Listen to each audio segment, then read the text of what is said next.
let me... Desktop sounds. Okay, so let's switch over to the map, and I'll locate you exactly where you are.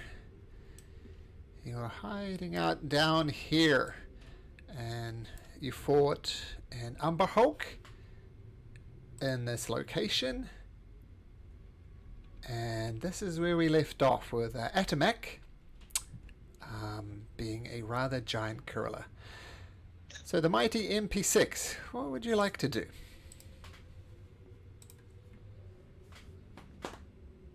Well, the good news for Silas and Addie is that they don't have stealth anymore.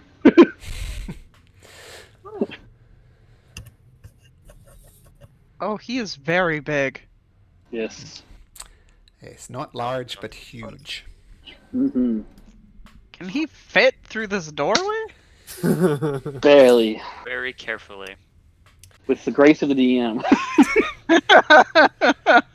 Well, what we decided is this giant gorilla can move through it by squeezing. Any attacks on it while it's squeezing will have advantage. Attacks from it will be at disadvantage, and anybody who's squished in the space, which we had last session, will also be at disadvantage. So we can squeeze through these 10-foot wide corridors, but it comes with some serious disadvantages as well. Oh, that's fair. And Ed, you have the sheet. I can find it again if you need me to. I got it. Alright, cool. Alright. Well, I guess we're continuing on, right? I thought we were gonna take a break. Oh, well, if we do that, we lose the Or spell. a rest, I mean. Not a break.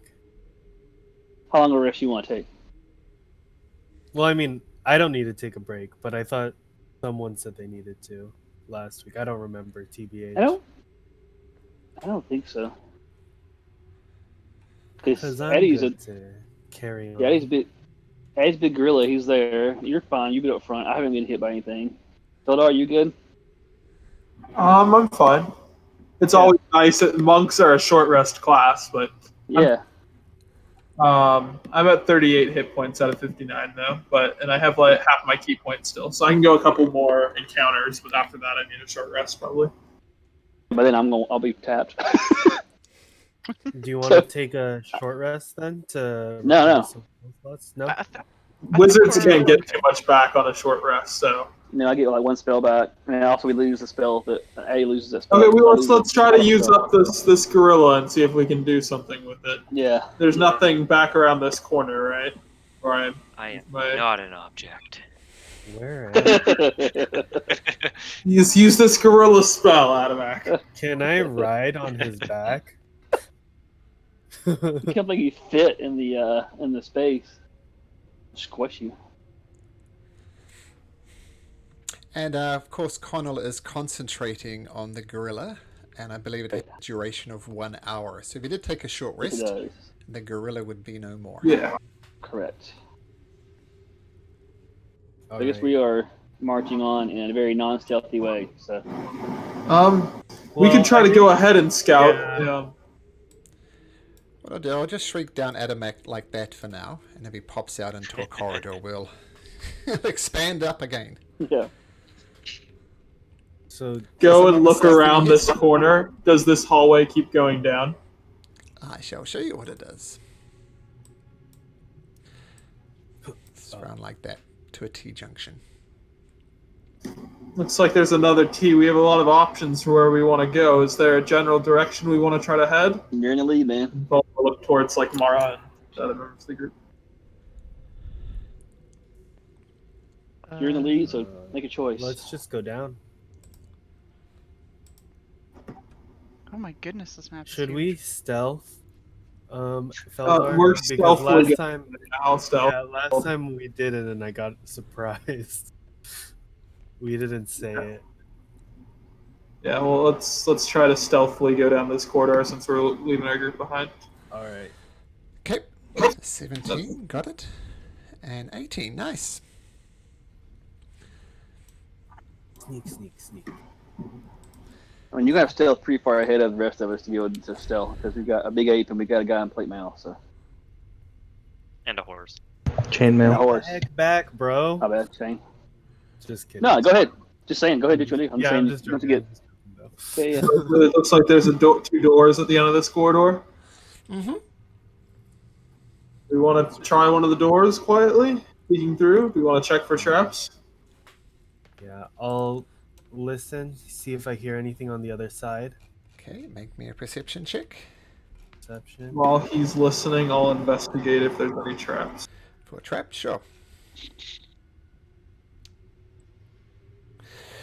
So, Samael, you place your ears and against the door and listen. Don't hear anything. Alfelda, you check around for traps, pit traps, poison darts from the lock, anything like that. And it appears untrapped and unlocked. All right. I guess we'll open On the it door. You can open the door. Very bold of you.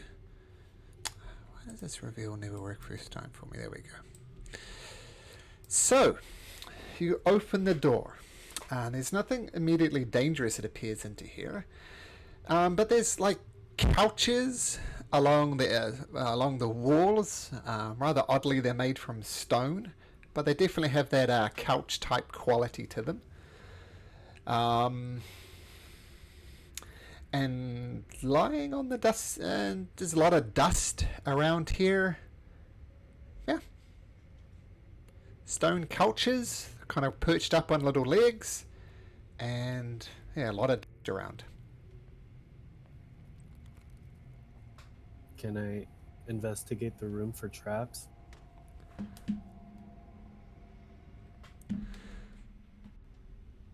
Sorry, what was that? Can I investigate the room for traps? Sure, you'll need to move in a little bit and make me an Oh, investigation check. Can't investigate it from there. Oh, I forgot I'm not my usual self. That -1 is that hurts. So you go around and look, and some things are true across the multiverse, and that is things can be found underneath and inside of couches. So you don't find any traps, but you do find an iron key lying underneath one of the couches. Ooh. So an iron key. Can I check if any of these doors are locked and if the key works into those? I'll go to this top one first. Okay. So you're listening at that door? Yeah. Is that a perception? Yes, to listen, yep. 24. Perception 24. Nice. Do I hear anything? No, you do not. And is it trapped? You don't think so? And is it locked? It is not. Oh. I guess I'll open it then. Why not? Okay, inside of this room, there appears to have been some very luxurious furniture, like nice couches, not just the stone ones you saw below, but it's been trashed or just fallen apart over the course of time. So a lot of furniture's either been destroyed or just crumbled apart. You probably suspect the Durgar came through here, and the things that wasn't, falling apart, they made sure that they'd fall apart. Now, what you do notice, though, there is against the east wall, so against this wall, appears to be some type of arch, and carved into the arch is the image of a Samael. Make me a nature check. Nature? It's some type of creature. You're not sure what it is. By the looks of the imagery around it, you guess it's a large creature, sort of horse size, and it's got long tentacles reaching out for it. You can't quite place your finger on what it is. And around the archway, there are some runes. And it looks as if this could have been an archway to somewhere, but you notice some of the runes around it have been kind of desecrated, and it looks as if it could have worked. Maybe it can still work, but for now it looks like a magical gateway that now no longer works. That's your Dang. opinion anyway.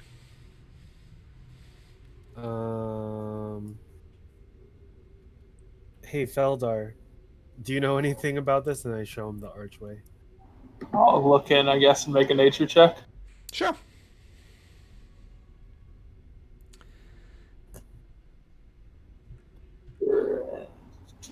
Feldar checks it out, and yes, you do manage to work out what it was. Maybe in a previous life, maybe reading at the Cobalt Soul libraries. You've read about this monster, but you've never necessarily heard of it. You know, it's the image of something called a rust monster, which is often the bane of many first-time adventurers. Like when you attack it, your sword rusts. So it's definitely a rust monster. I will relay that information. Okay. Is the archway is that on which side of the room? Is it under the door, over the door, or Right there. okay? So while they're doing this, what's Mara, Silas, Connell, and Atarilla? Gorilla Mac? Gorilla Mac. There we go. Gorilla Mac, I like it. Yep. Well, What are you guys doing? You're just chilling waiting out? for a signal from them to know what to do. So they're scouting ahead. I could message them, I suppose, and ask them, "How's it going, guys?" Oh, You can respond to Hey. this. hey, nerd. We found some runes. You want to check those out? Just kidding. You're not a nerd. But No, I can you definitely check am. Yeah, out no, the I'm cool with that. nerds? Check out the runes. Where do you? I assume you tell me where you went. Oh, go I'll down. run back with his monk-like speed quickly. Tell the group Right. where they went. All right, so we're all gonna come over here where you guys are. I guess we're doing. Yeah. Yeah, Yeah. that's safe.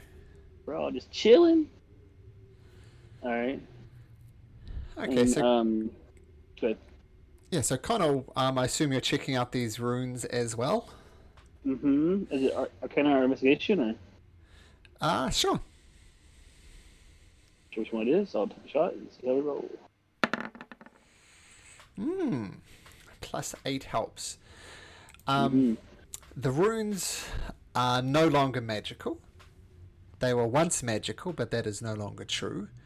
And what you don't, what you do notice though, is the runes appear to be some type of teleportation magic. Like you can make out some of them, but it's a teleportation gate to somewhere.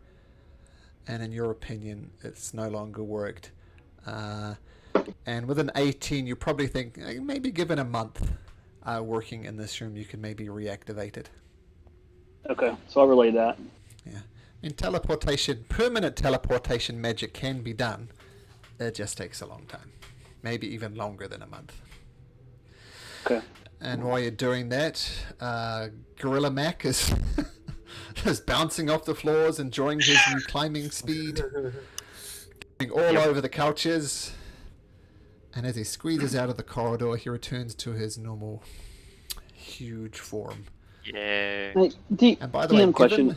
given the horse and a rather large gorilla, maybe especially the horse, it's hard for a horse to keep quiet on these stone floors.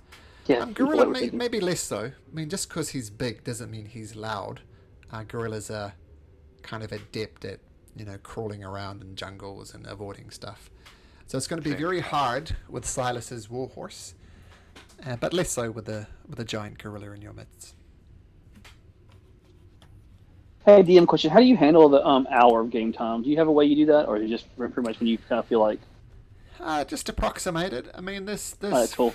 the start of the session is probably about real time in our timeline, because you've been talking, working out how to do things.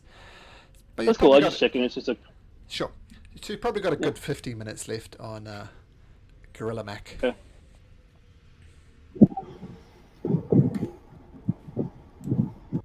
Do we want to keep checking rooms quickly and try to see if we can clear out some more of this dungeon-looking place, and we can always continue to investigate more? Yeah, there's plenty of space to go for it, man. You guys are explorers, apparently. Well, there's a lot of doors connected to the room we were just in, so I don't want to, let's say, we were making a lot of noise in this previous room, and then you guys get ambushed while we're scouting ahead. We should probably check the doors next to us. We've got a huge gorilla and Silas. We're good. Famous last words. All right. Stay close to them, but. Then Feldar will go and open this door up here. I'll yell at you if we need something. So it goes to, there's a double door here, and it goes a little bit further that way. It's kind of what you can get from your angle, or your point of view. Okay. I'll move up. I'll ask Sam, do you want to come with me? Keep scouting? I think he's stepped away for a minute. Okay, then I will pretend that he's coming with me in case something happens. That works. Yeah, he's going to. So I go up here. Try to look down the corridor to my left. Oh, that's a lot of place options. Do the double doors look like they have... Just 1 second there, Felder. You do notice something in this area here. So along this wall here, kind of the one at an odd angle, this wall here, you notice there's a fresco, like a piece of art there. And it depicts dwarves tossing gems into a mouth of a giant Zorn. Now, the Zorn was the creature that you fought last week, kind of the thing that had 8 legs and walked on 4 of them, had a big mouth. I don't know if you remember them. What they were feeding the thing that they were mining to, right? Yeah. Yeah, and this is them tossing gems into the mouth of a giant Zorn, which is once again the creatures that you saw before. And that's what you noticed there. So, interesting. Maybe the original dwarf, they look like the original dwarves, not Duragar, right? Yeah, definitely not Duragar. Dwarves for sure. Okay. Does this door look like it has a lock on it? You can make an investigation check if you like from me, and I can tell you everything you could possibly want to know.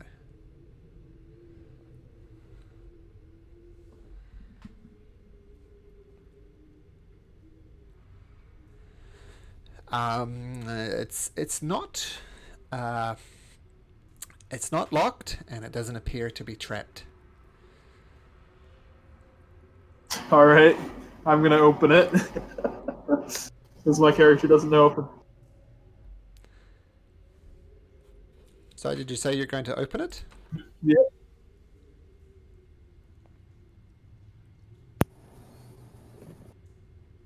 Do you open it? Yes, sorry, I didn't know if I was cutting out or something. Yeah, a little bit. So, let's just do this bit for now. Then I'll explain what's going on. So there is something interesting in this room. You see 2 creatures standing there.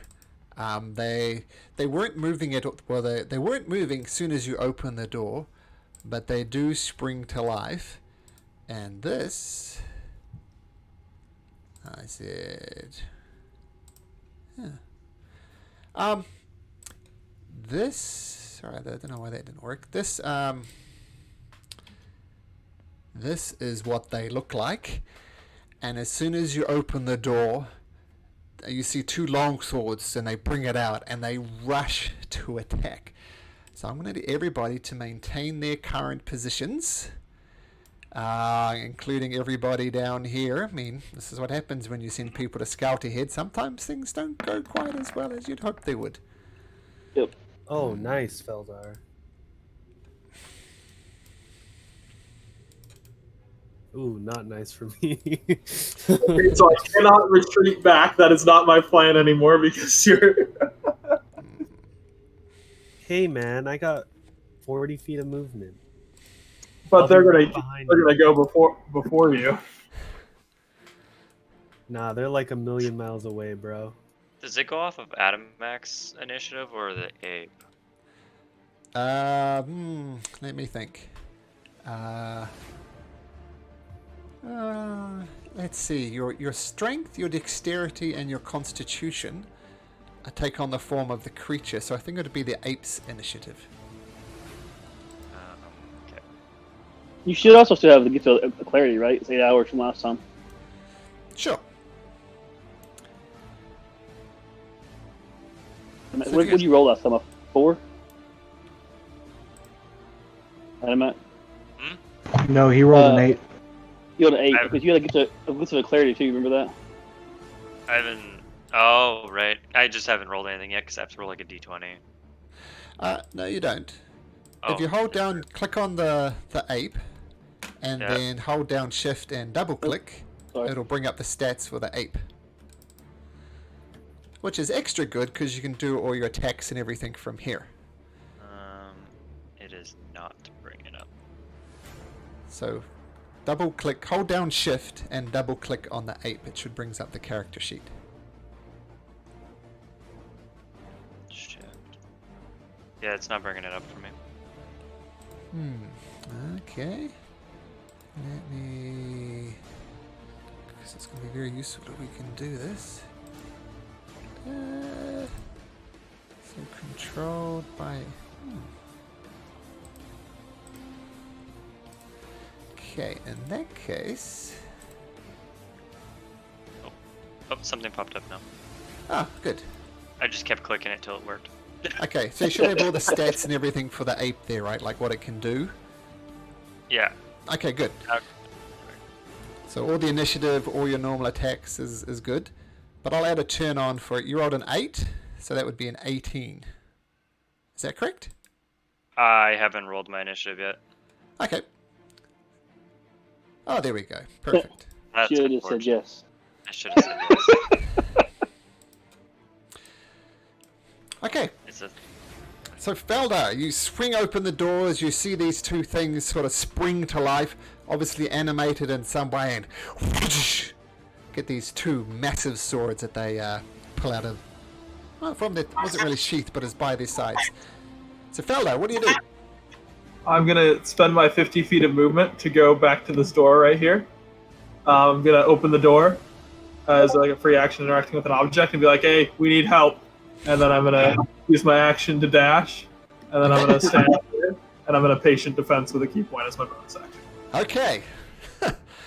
Ah! Running down. Ah! Help! Help! Help! And running back. Fantastic. Okay, these two creatures. Let me just bring up their stats. And they are going to. They actually start picking up speed, and as they pick up speed, they start hovering off the floor, and they're a good 10 feet off the floor now. 10, 31, 36. And they zoom right to there, and they're both 10 feet in the air. Connell. See Felder running down, screaming, "Ah! Ah! Ah!" What do you do? How much spells I can do? I can't hit anybody from yet. So I'm gonna. Can I hold and move after Sauce animate move? Yeah. I'll move to there. You can't hold a movement, I can't. Okay. I'll go ahead. I'll move. but there. you could move there and hold an action if you'd like. I'll hold the firebolt if one of those guys get in range. Sure. Can I see Okay. through this door? It's open. The doors are open, right? Yep. Doors are open, yeah. I didn't close I'll them. go I'm here. standing in the doorway, like patiently waiting for things to come hit me. Technically, both- if he happens to get just right, I might be hit something. So both of these creatures, I had them on separate turns. So the other one comes forward, and then something interesting happens. Samael, you get just a glance around the corner, and what you see is right up here this huge, what is it? It's a huge, almost like a sledgehammer, comes crashing through the door and just smashes it and seeming one hit. Then push. Oh, it's the thing! Comes rushing through, and this thing definitely has a mouth, but no face. And if you really want to know what it looks like, I have a little handout here for you. Oops. This is what it looks like in all its gory details. Very cool. Ew. Malcolm, you also need to redo the order because Adam should be up pretty higher than that on initiative. Because He had 13. He had the clarity. He forgot to add it. oh, okay, sure. So we'll do this, and That thing looks disgusting. So you should go after. oh, that's him. good. So he's right after it. Yep. Yeah. And this creature, it's as big as the ape. It's not a small creature. It's a huge creature. Yeah, and it's just pounding through, smashed through this. So you can see through when you get here, you can see through this area up here. I'm just going to move it down a bit. Yeah, but this seems to be the thing that made the dwarves cower in fear. And in fact, it gets to about there, and it sees Samael out of the corner of its eye, and it takes this massive sledgehammer in ways reminiscent of Thor, and just hurls it directly at Samael. This massive thing coming. Let me see. Hits. It Just barely hits. Whoa. just want to make sure it's rolling at disadvantage because you're more than 30 feet away, but a 16 will apparently will hit. And it slams into Samael, crushing you right in the chest for a total of 31 bludgeoning, and you collapse back. And the hammer whoosh returns back to this creature's grasp, and its belly, mouth all cracks into a slight type of grin. And I've got this all in the wrong order. So that was that guy. Sorry. No, you get Adamat should be next, and then back to order, back to normal.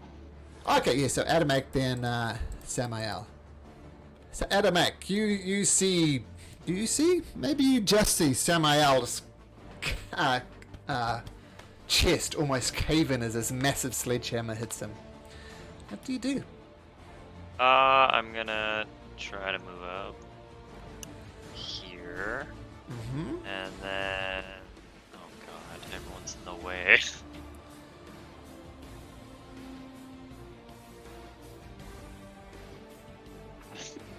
I mean, I can squeeze here. That's my turn. Sure. So you dash up there. Samael, you've got a little bit of heartburn or something. I'd like to rage. And I rage. Well, let's just stop there for a second. Silas, you weren't added?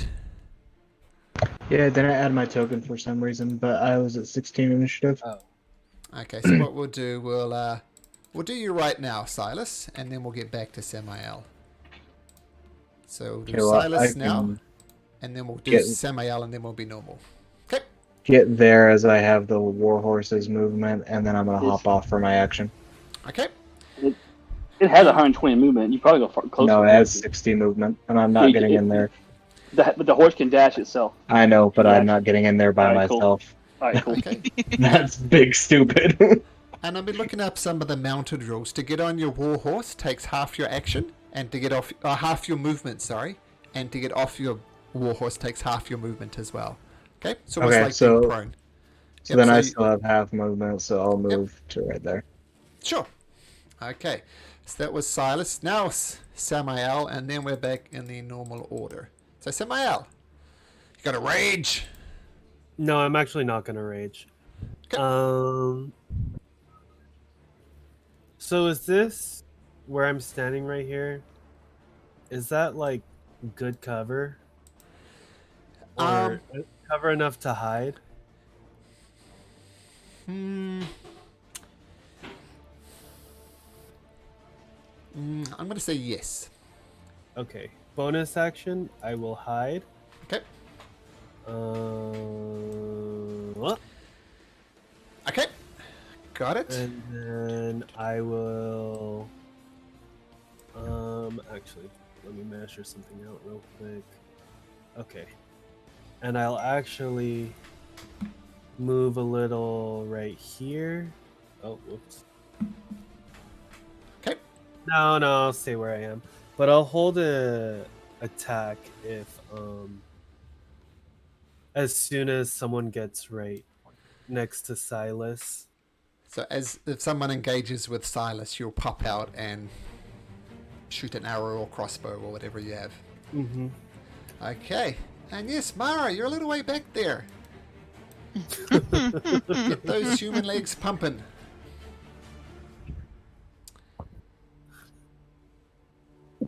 Close enough in one turn for next turn. Yeah, I'm just gonna have to dash. Okay. Yeah. There we Okay. go. Very good. Well, at least you're all close-ish now. Feldar, you see your buddy Samuel just coughing up blood almost as this massive thing. And then, I don't know if I said it, but Thor-like, it just whoosh, returns back to its hand. And these two merely large creatures are approaching with long swords drawn. Okay.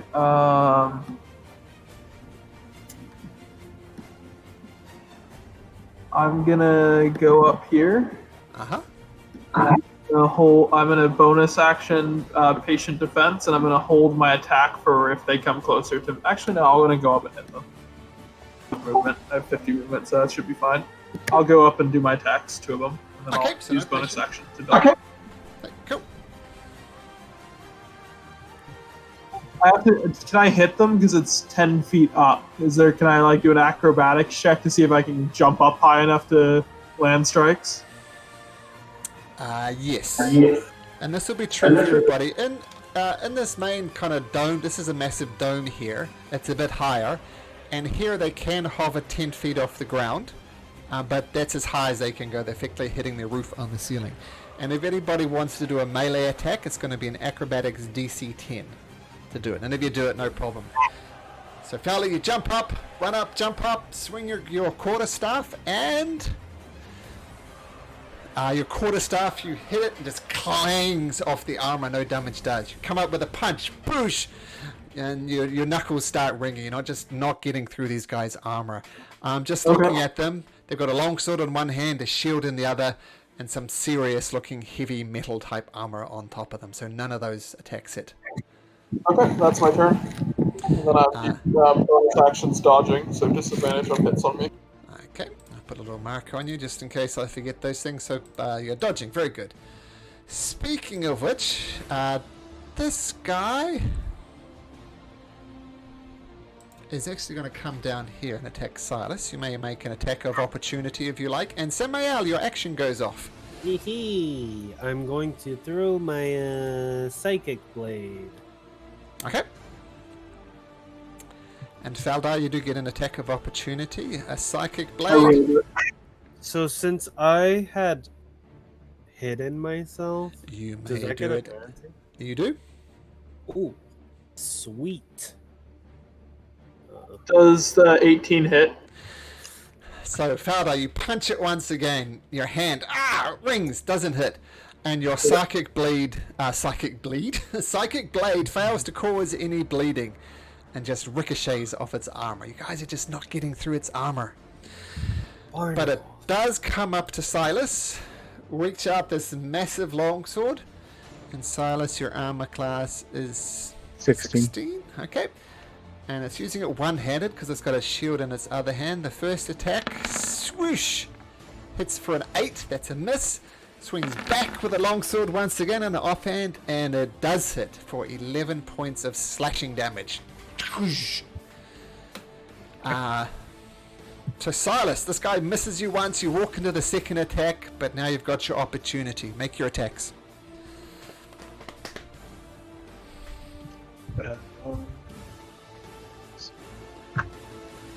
so I can pull it up here.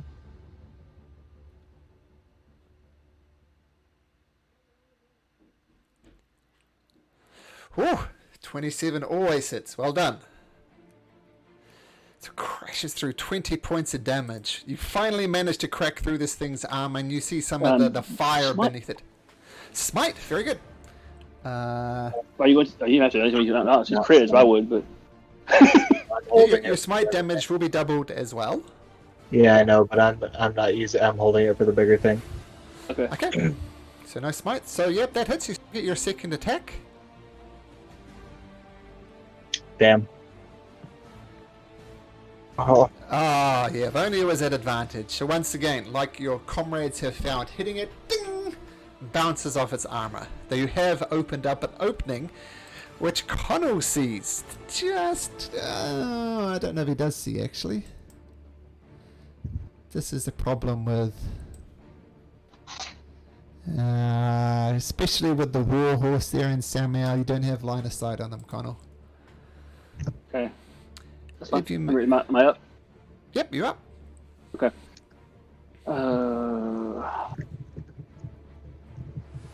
Move right here, and so I want. See me what I can do here. I get a few options. If I use lightning bolt, will you let me get all three? Because it goes through all three of those. Ooh. Given the size of the mouth thing, yes, you may. So lightning bolt at. I'm going to do it at my highest level of 4. 31. Okay, so let's start with the big ugly first. He's going to make a dex save. He's not very dexterous. He walks into it, but it doesn't do as much damage as you hope it would. But at least it does some damage, and you notice very slight singe marks around the creature. Okay. The two armored people, they're also not especially dexterous. So let's see. They both fail. Let me just check resistances. No, they take the full force. So 31 points. Just slams into the both of them. Oops. And that one minus 31. Okay, it seems as if it's very hard to get through the armor, but the lightning bolt has done some damage. And is that your turn, Connell? I'm one step over, trying to get back until I got left. Yeah, that's it. Sure. Okay, the helm helmet you see in front of you, Falagun, bzzz, shakes a little bit, losing control of it. Go back, flip up, and get out of it because I have evasion. So, save the throw and then 0 damage. So I jump out of the way.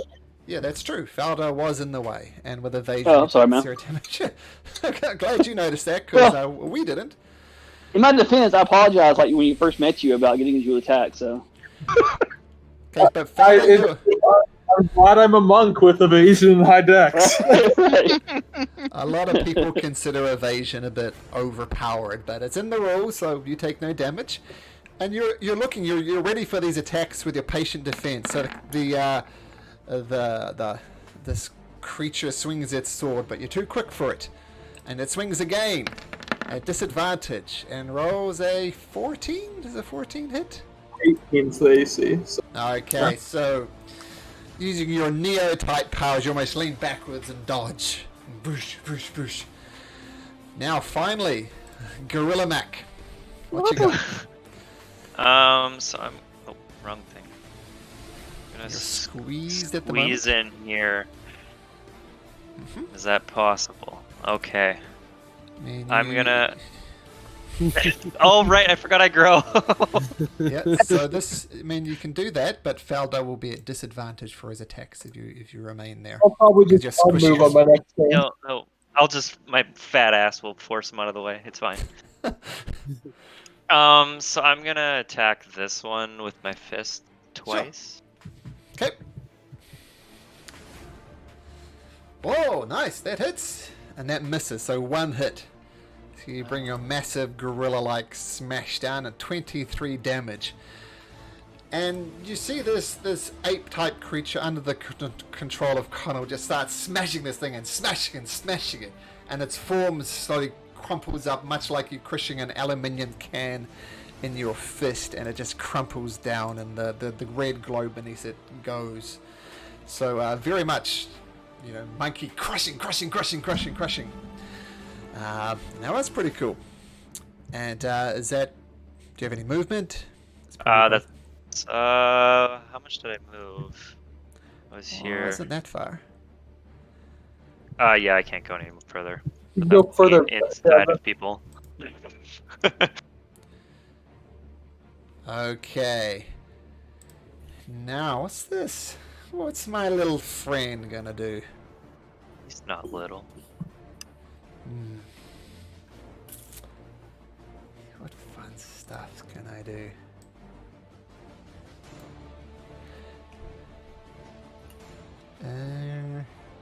It's going to move,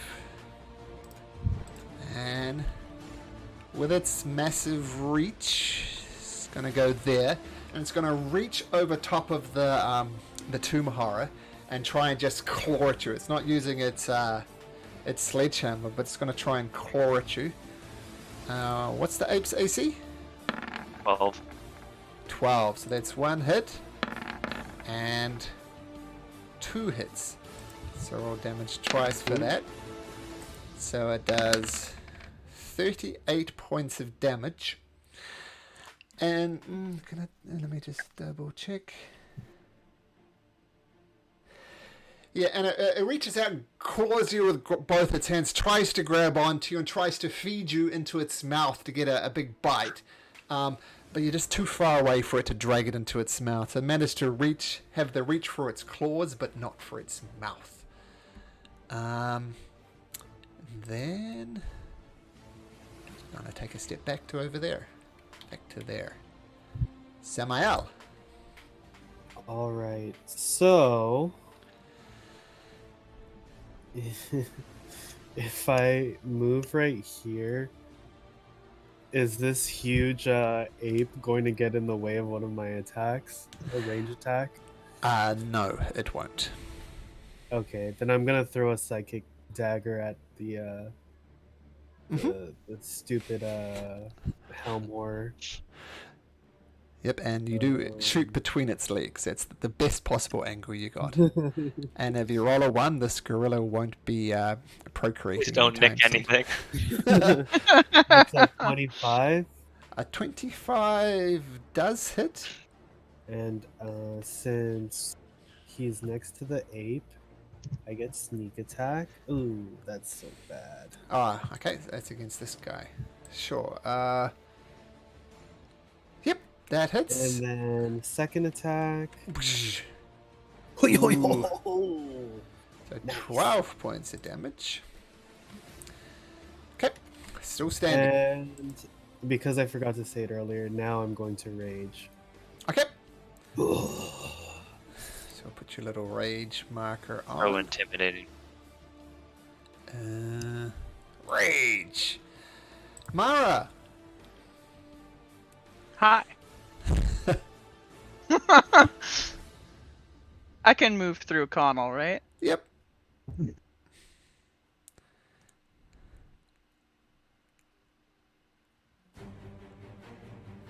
I don't know if this is gonna work because I don't know what the hell this thing is. But I'm gonna cast confusion on it. Okay. Sure, bring up the spell for that. Or the DC and all that good stuff. So wisdom save. So for its wisdom save, it makes a 7.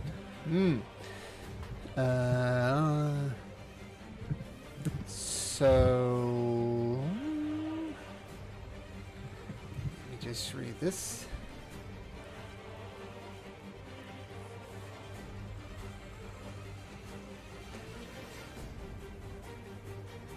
Just need to read this.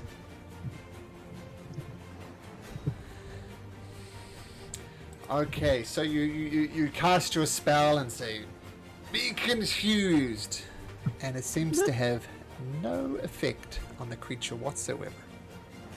No. Well, I tried. Valdar. Okay, I'm gonna step out from inside the gorilla. Sure. Get around this guy. To over here. Yep. Behind this pillar to kind of be a little bit, just in case she tries to throw his thing at me, and then I'm gonna try to jump up and punch it. Okay, so make your acrobatics check first. DC 10. Just not a Okay, one or a two. No problem. And let's do two-handed and then a kick. Bounces off its armor. Clang! Punch Bounce again. again. Your fist bounces off. You shake it. It's gone numb. Tingling. This Nope, can't pierce through its armor. That's my whole turn. Then. Wait, you get advantage on the. You get advantage like two-handed because of the 8? No, he's not. Nope. Okay. Okay, so this guy is dead. Oh. Silas. Kind of past the monkey.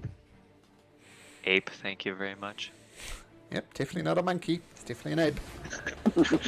Yeah, it's an ape, Silas. Oh, Silas might not know that. I mean, I barely know that. All I know is monkeys have tails. Alright, well, I'm gonna... I guess try and jump, but this is not gonna go well. Yeah. The Hang on. so that you try and hit with your first attack, but you miss. You can try again with your second attack, but your first one definitely misses. Can I throw a javelin with my second attack? Sure. You won't need to make an acrobatics check for that. And that hits. And I assume that's probably halved. So you jump up with your sword, miss it, throw your javelin, and I think you're right. It does get halved, so it's going to do 2 points of damage. And so you see this creature, it's barely holding on. There's multiple cuts and gashes around it, but it is still standing. Do you stay there, Silas? Yes, because that was my final. Yeah, it's I your was 2 on my attacks. last Yep. one. And Connell, yeah, you see Silas and this thing barely holding itself together. But it's definitely eyeing up Silas and getting ready to attack. What do you do? Okay. I'll firebolt it. Okay.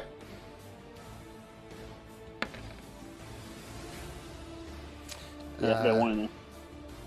It's radiant damage, not fire, by the way. What was your attack roll? It's just... I'm sorry, I didn't roll it. I'm sorry, that's not bad. I'll do it again. I rolled it in the wrong sheet. In the wrong style. I should do it so. It did, No, it did, just did it. roll damage again. Come on. I'll do 20. Got the same damage though. It's definitely 6 damage. Wonderful. Uh, Whatever I yeah. got, I hit my. Yeah, it won't hit. Alright. No, okay, so bounces, just dissipates across its armor. And I'd say this thing's annoyed, but it doesn't do annoyed. But what it does do is start swinging its longsword at Silas. Misses with the first. Attacks with the second one. And... misses with the second. This is some terrible rolling. Yeah, so you dodge out the way. Boosh, boosh, boosh. No damage done. The giant... Gorilla Mac. Gorilla Mac is going to move here. Okay. If you did want to hit the helm horror, you don't need to roll your acrobatics because you're huge. Yeah, I'll smack him with the fist. Hopefully. Ooh. Ooh. Let's see what happens. Uh-oh. Okay, as you swing through, you see this ghastly creature you've heard stories about, and you lose your nerve. You're not sure if you can handle this. Make me a wisdom saving throw. Oh.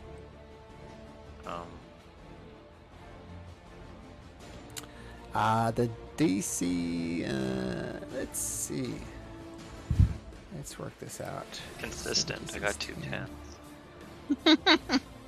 So, you look around and you think, oh, Hey, before we did that, can I actually see him miss really badly or get scared and do Colonel Shift and then reroll the attack?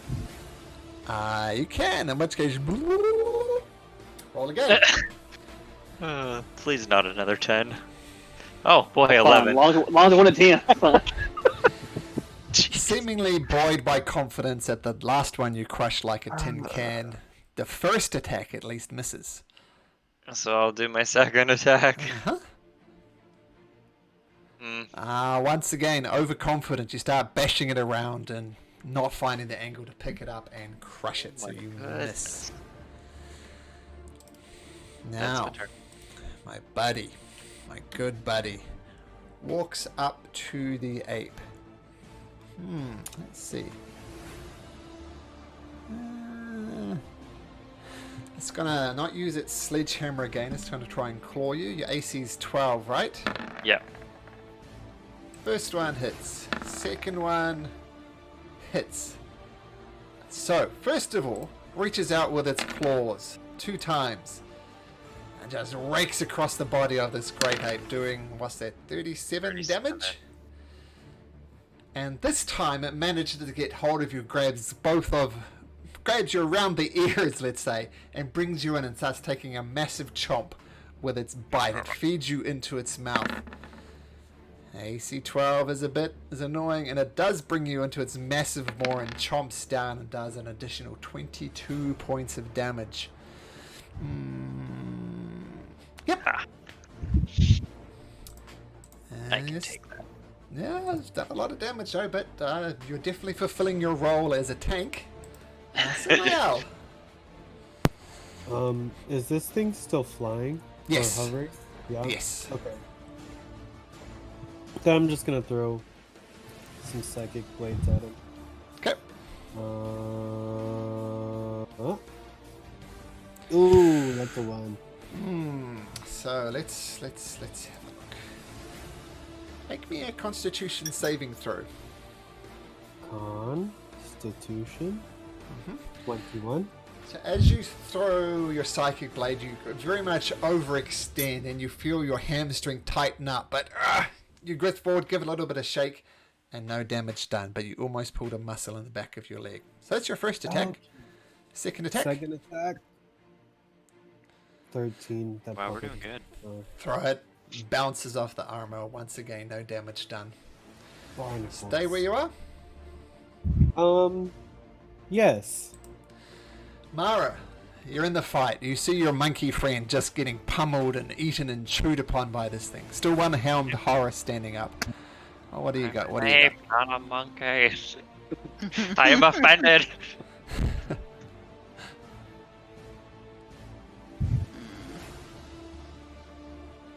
Do it. Do it. I'm gonna go up here, and I'm going to cast.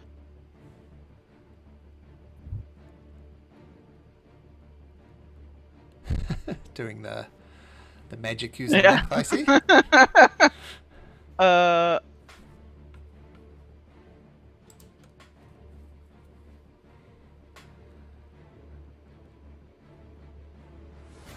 am I looking here? Up to 3. Okay, 3. 1, 2, 3, 4. Okay, so I'm gonna cast Bless at 3rd level Okay. on everybody other than myself. Okay. And you'll be concentrating on that, of course. Yep. So everyone is blessed. So I suggest you click that thing on your character sheet that allows you to add D4, so I'm not going to remind you again. You two are blessed. Mara is not, but she is concentrating.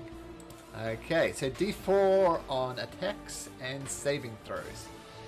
Speaking of attacks, you feel the holy energy of the Wayfinder giving you help as you see Mara saying a silent prayer, and you feel the prayer in your heart, Felder. What do you got? Okay. Ooh. Who are you attacking? The only one that's in range, the guy right next to me. Oh, So I yeah, jumped you're up. not attacking them. So your quarterstaff connects. Thwack! Roll damage for your quarterstaff. And with that, the thing crumples into a heap. It had 2 hit points left. So it's up to you, but you could go up and attack this massive Yeah, creature. I'll use the other my other attack to hit him. I don't know if you want me to re-roll or No, not. we'll keep that roll. And I'm guessing 27 hits. 27 does hit. Alright, there you go. It's a 10 damage.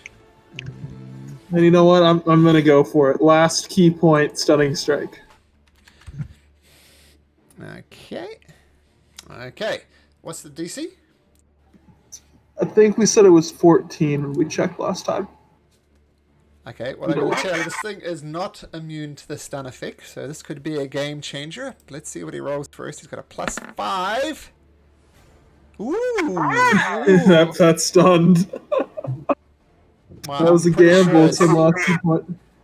Pretty sure it's greater than 12. Wow, that could be a game changer. Well done, Feldar. Hey, that's my turn in action. I can't do anything else. But I think that's going to help a lot. I'd just like to point out the cool little icon that I've attached to this creature. Silas, you see your opening. Your monk friend punches this thing. I don't know where he punches it, but he punches it in just the right spot. Maybe jumping up and getting it into the temple in a way only a monk can. And it is stunned. What do you do? Okay.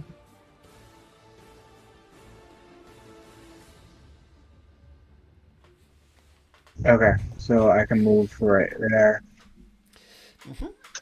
So you got advantage on all attacks till the end of until the start of my next turn.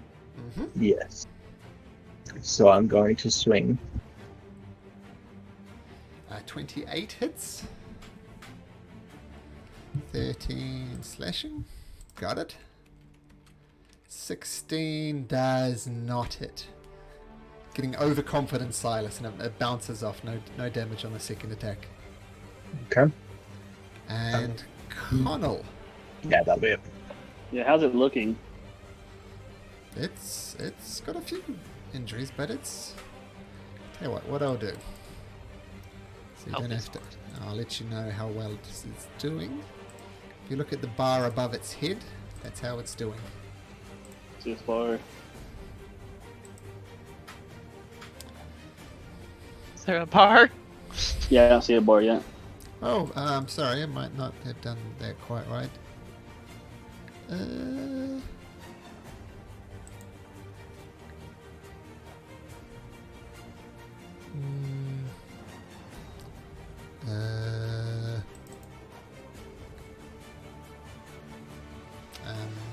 Okay, one second. I'm sure you're dying to know how injured this thing is. I need to make one quick adjustment. So probably now. Oh. Not much. Of course, why not? Any question? Okay. Thank you. Okay, so Connell will move here, and it's going to use a fireball. Going to try to do it. Don't hit. Not hitting any of his folks. Okay. It should be really high. Actually, I believe I can put it. I mean, I've seen the fear and the Sure, I don't think we need to drag the token thing on. Alright, cool. So you let off your cool. fireball, little bead so of radiant light damage. streaks across. Ooh. Curse me for giving you that ring, because it's immune to fire damage.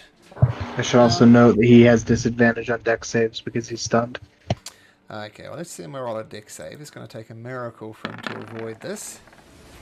And the miracle doesn't come. Okay, boosh.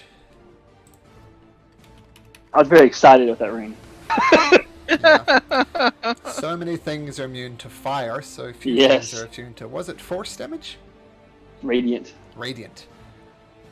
Okay, yeah, boosh. This Hound Har is dead. Gorilla Mac. Ah! I'm going to try to hit it again. Keyword try. That hits. And my second one. Hits. Perfect. Ooh. Wow. 52. Okay. So the Tomb Tapper, I believe, no longer stunned, but that is the end of its turn. Samael. No, it's done till the start of my turn. Oh, sure. Start Okay. of my turn. You got two more people's round. Okay, so Samael. Nice. I'm gonna move here. And then I'm gonna bonus action dash with cunning action. Uh-huh. And then I'm going to attack. Advantage and sneak attack if you hit.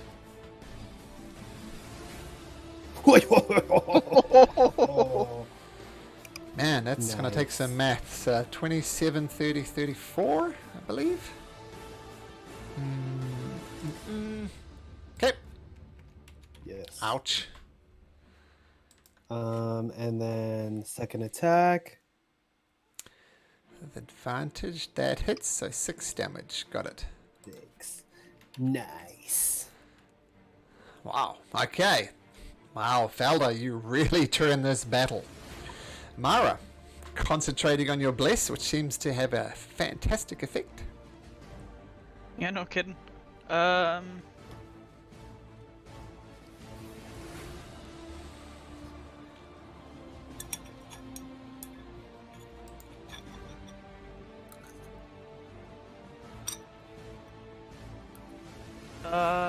gonna cast.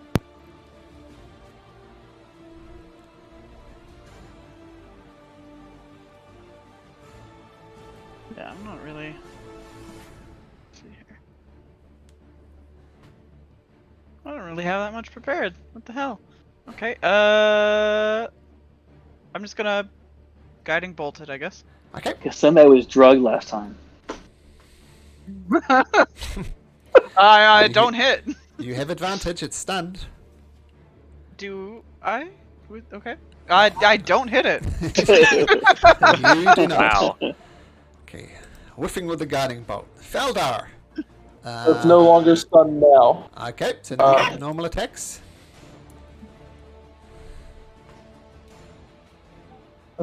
Forgetting that I'm level 8 and have extra attack, so I've been forgetting to. Oh, gosh. Oh my goodness, that is spectacular. That takes Okay. talent. Roll me a d10 if you'd be so kind.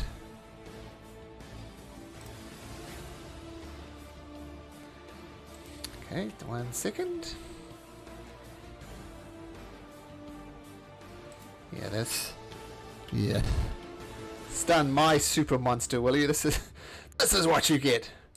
The double natural one. Okay, so you get overconfident about it, and you think, yeah, I've got this, and you steady yourself, yeah, I got this, and you convince yourself you got it so much that you forget to attack. So that is the end of your round. Okay, that's good. Overconfident. Smash my monster, will you? The DM gods cause you to roll a 1. So you miss your second attacks. You just get overwhelmed by the situation. Silas, still up there? You still feel the presence there? What do you do? Silence pulls out his holy symbol of Bahamut and does a vow of enmity. Okay.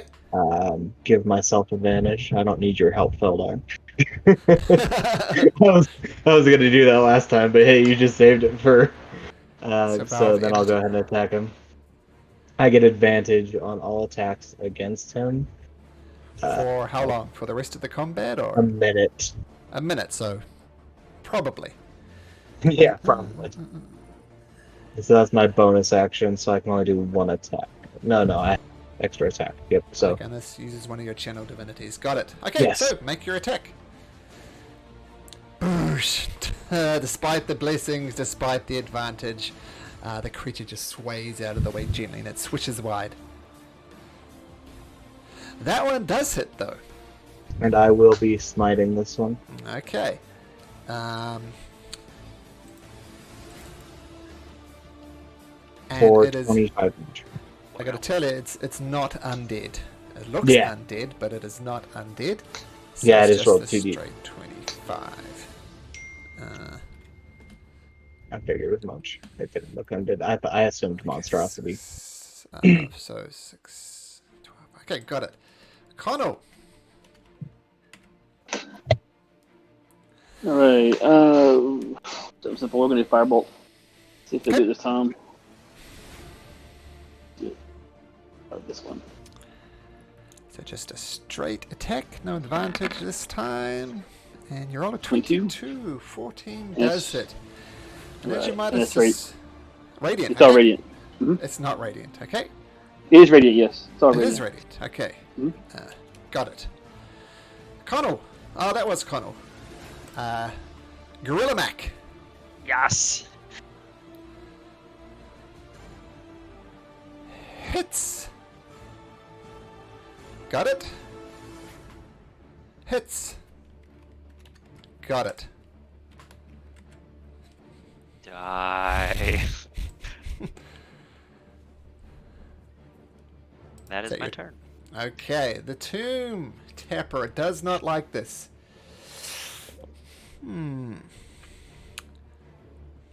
It's going to...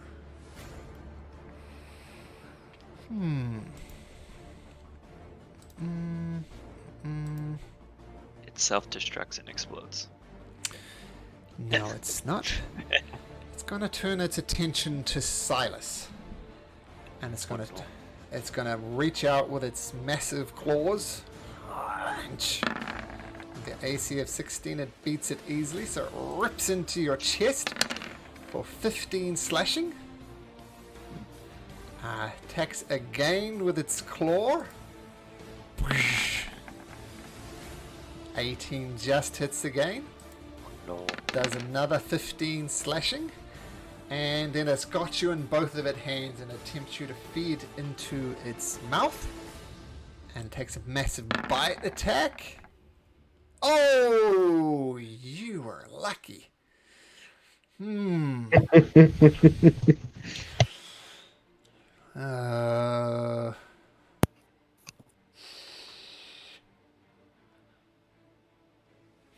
thought I had you. Never mind. That's all I can do. Don't think it's going to survive the rest of this, but we'll see. So, since I'm flanking it, I get advantage, right? Okay. Yeah. So this will be... Oh, it'll be sneak regardless if you hit. 25 does hit. 6 damage. So 11 damage. Damage. And then attack again. Damn, that's 15. Yeah, despite its messed up state, it misses. Mara. You got this. I'm gonna try to guiding bolt it again. Okay, straight roll. I really don't got that. Misses. Fauda, you see Silas almost on his last legs. I'll go around and try to flank it and get its attention from the other side. And then I'll whack. Here we go. First one. Oh, yeah, that's a hit. Okay, still standing. 4. Oh man, nice rolls. Then last unarmed strike. Wow. Oh my goodness. Sweet Jesus. Okay. Calm down, crits, man. Okay, with that type of attack, you punch it, you strike it, you crack it over the head, you stick your quarterstaff deep inside its unholy innards, and then the creature, as it's dying, it falls to the ground, and as it falls to the ground, it turns into a statue, and it lies there on the ground just as solid as if it was a statue all along. And with that, as you guys catch your breath, the DM is going to take the chance to say goodnight to his kids, so I'll be right back. I've got to reset my computer, so I might be back a little. So I got it. Okay. I'm on the phone, but. For those of you who are curious, 9 HP. That's rough, bud. It'd be like that sometimes. How about that nap?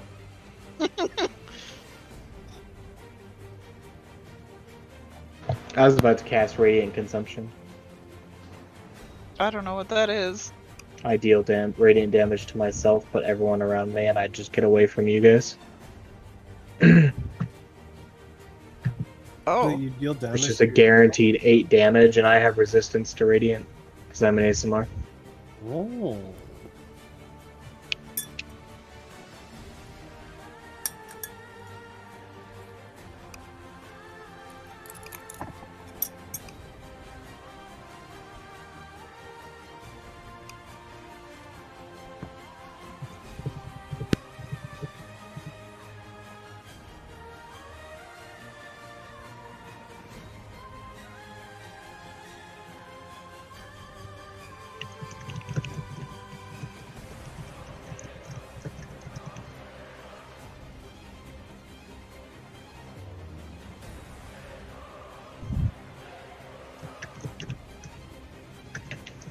Adamac should break this statue when Malcolm comes back, so that it can't come back to life.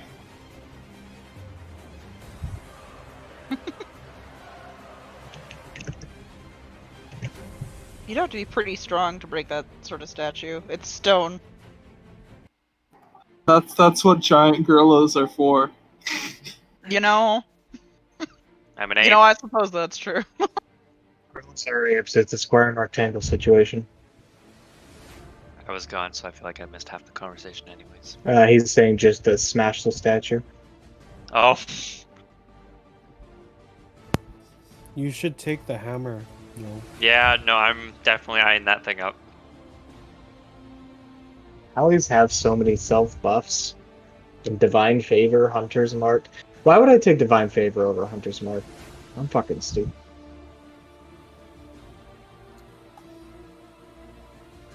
Hunter's Mark guarantees an extra 1d6, but Divine Favor is only 1d4. And it's only a minute long. So what you're saying is you're a genius? What I'm saying is, yeah, I don't know why I took Divine Favor and Hunter's Mark.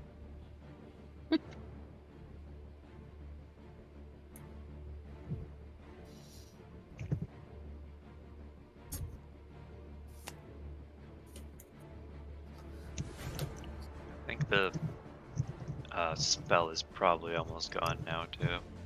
For me to be an ape. We're gonna have a short rest. We have basically no two-way about it. I only have 15 lay on hands left, and that will only get me to 24 out of 62. Because I'm at 9 HP. So if he would have actually bit you, you would have Yeah. went down. I would have gone down, and I'm Oh. pretty sure What if there is. That might have been a death. Yeah. I guess if he eats you and then turns to stone, you're kind of screwed. Yeah. Oh. Do you think we'd be safe to take a long rest? Okay, Now that I'm back. If we go back to one of the areas that we could barricade off, yeah. yeah, because Connell has that one spell, the hut. Yeah. Well, we could easily do it in one of those rooms and just have the back of the tent face the door so they can't get in.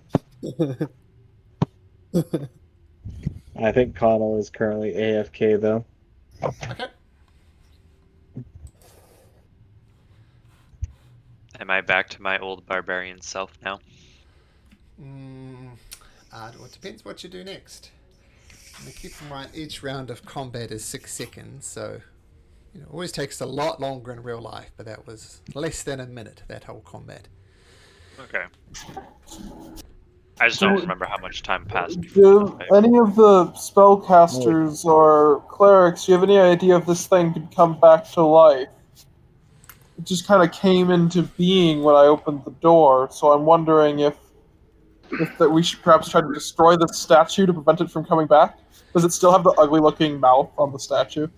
Yes, and it didn't come to life. It knocked down these doors. These doors are smashed down in pieces. So it was, you assume, in this room here. I'll take a look at it though. Yeah, I'll do an arcana check. Okay, see if I understand about it. Look at what in particular, sorry? I want to know more about what it's what's made of, kind of what it's of. We'll let Mara go first. I just want to know what the hell this thing is. If I can figure that out. This mouthy thing? Yeah. You could make me a religion check if you like.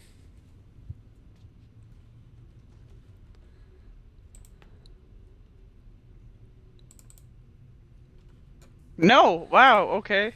Yeah, despite your studying your holy texts, which were kind of quite limited up there on Isocross, you never came across anything like this. Gorilla Mac, the hammer is a part of the statue, so it's stone and attached. I break it out of its hand. Make me a strength check. Oh, where'd my sheet go? Ah. The strength of the gorilla. It's hard to break stone. You don't manage to get any leverage. Huh. And I was going to say, the thing that really turned that battle was Feldo's stunning strike. I would say there was an inspirational move, but since you already have DM inspiration and everybody refuses to use it, you don't get it. But you would have. I'm saving that for those save or dive moments. Well, yep, that's fair.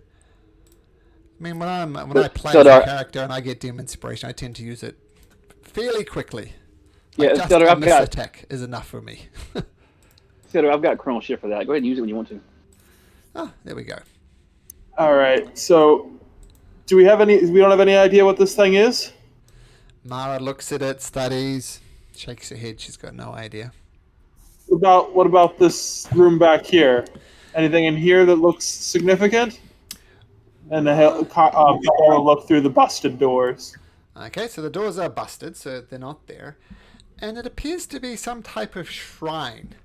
There are 4 statues, as you can see. And you can tell they're, by the way they're kind of posing and the iconography around it, you figure they're statues of dwarven gods. If you want to make me a religion check, maybe you might be able to work out who the gods are.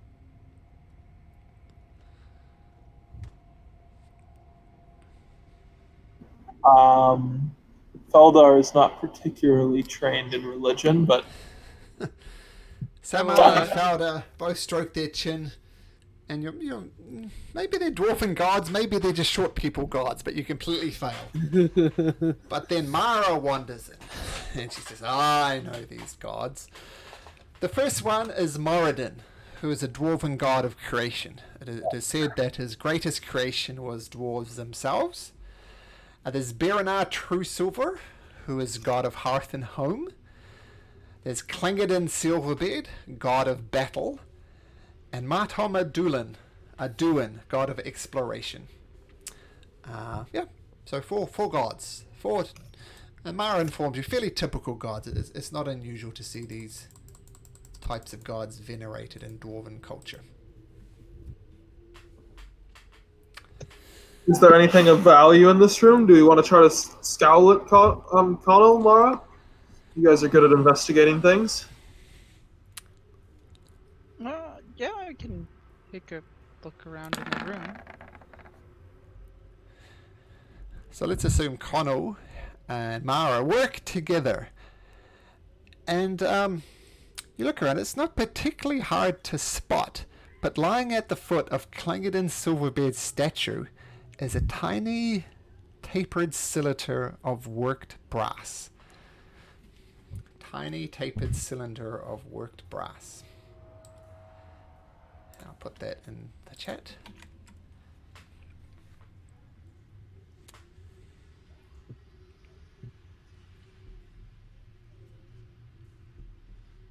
Does it look like that's of any value?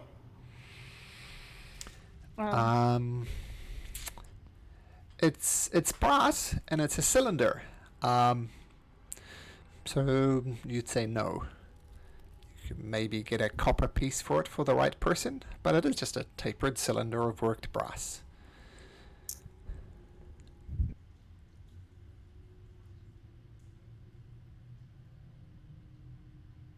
That is sort of strange. Is there any like significance to that pertaining to that god that I would know about? Make me another religion check.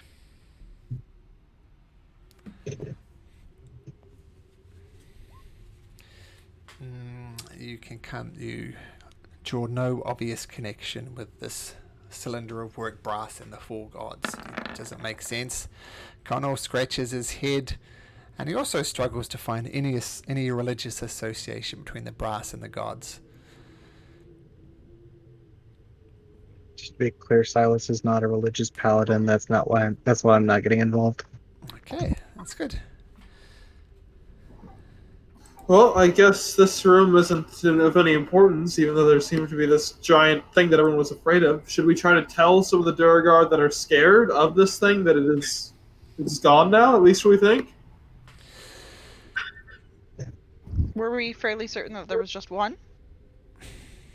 Well, talking to them would be the best way to find that out. There's another one. I'm just tapping out.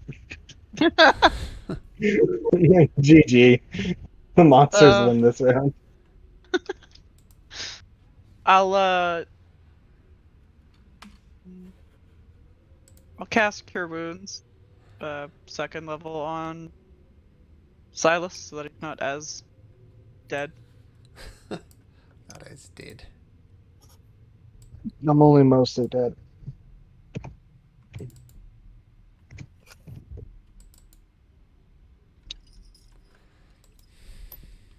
Okay, so plus 12. Thank you. Are you still super dead? I'm at 21 out of 62. Okay, well, take another one. Level 2. Boom. Alright, 14. I'm about half now, but that'll be good for the case we encounter something. Yeah.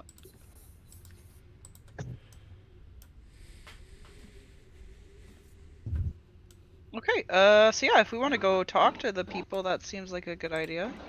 I might be able to get some more information about Stella now that it's dead. Just so half the group, I'm about to after spells. Well, we can rest after we talk. It'd be good to have a better idea of the place before we start resting somewhere in this labyrinth. Sure, I'm just letting the group know. Okay.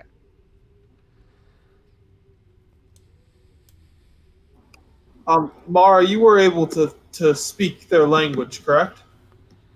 Yep, yes I was. As you're talking and gathering yourself, Gorilla Mac reverts back to an Atomac.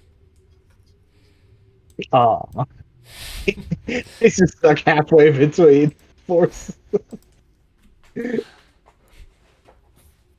What a wild ride, man. That was the other thing that really turned that battle, is the damage sink that was Gorilla Mac. Well, how much HP do you have on points that? of damage. I had 70 left. I took like 90. Jesus. Imagine that amongst. I mean, it's almost looking at one round. I mean, almost got rid of Silas with one attack. So the stunned and the meat shield really turned the battle. So well done. Good job. Let's So Feldar will go with Mara to the dwarf over above this area. And the whole group wants to go, we can. To this guy up here. I'll ping. Hey, buddy. It's not there. Oh, Oh, he ran away. What about or this he one? just was left and did something else, or that thing had some kind of magical fear attracting them. They might be doing something else now. I don't know. Perhaps we should rest then, because there was a lot of those dwarfs that were afraid throughout this whole place. Okay. Yeah, I'm okay with resting then. Are we going where our donkeys are? The donkey. Okay, that's fine. Donkey room that we're going. Where was that again? Oh. I thought it was Another dwarf is the dwarf by the donkey room, or is he gone too? You're looking in the room down here? Yeah, the donkeys are still there. No, the Which room, one? Yeah, what room about right here by the old mural with the mithril. yeah, the scaredy cat? Oh, yep. This one's still there. And you go in here. I think somebody dragged some donkeys over there. They're still the two very cute, workable donkeys. Alright, so the thing is dead now. The mouth with no face. Well, Mara will talk. Speak more. What are you saying? No, Mara? I'll just translate whatever you're saying. Okay, Yeah. the thing is dead. The mouth with no face. I know we said we did it before, but this time it's gone. It had a hammer. It was stood up tall like a person, but had no face and giant mouth. It's dead. Do you want to see it? Make me a persuasion check. At disadvantage. This thing's out of its mind and worry.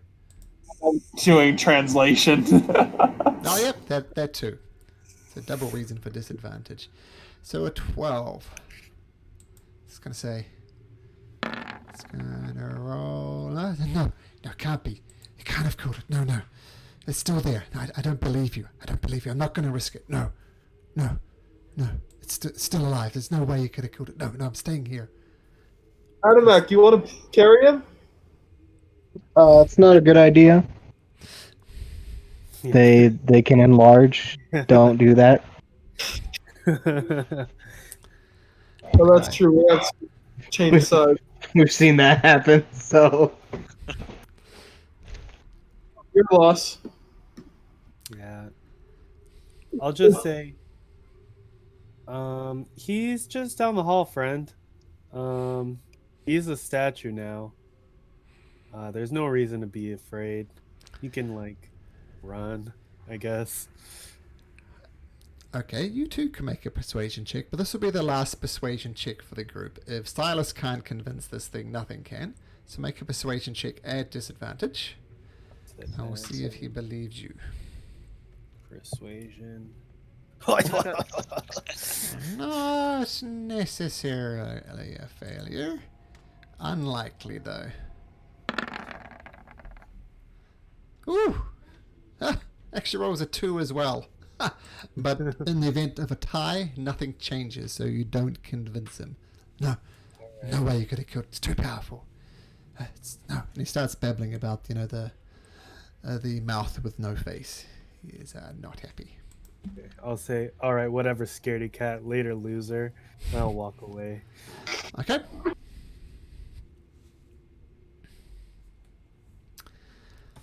Looks like you guys are gearing up for a rest. Yeah. I'm pretty low.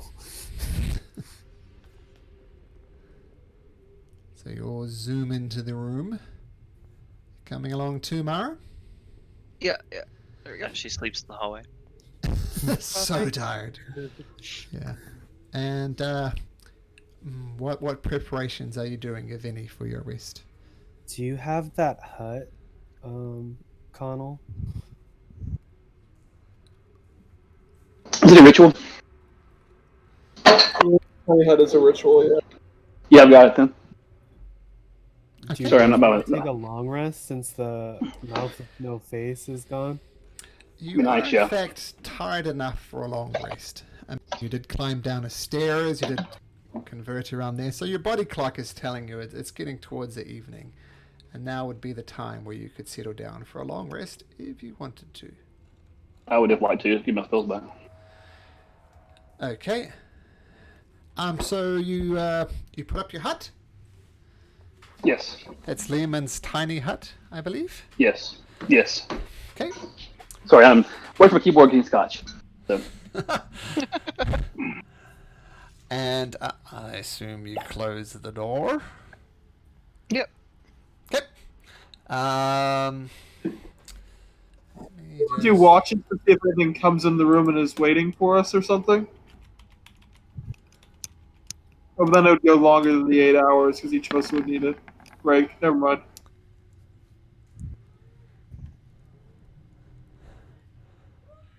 I assume you guys set up watches.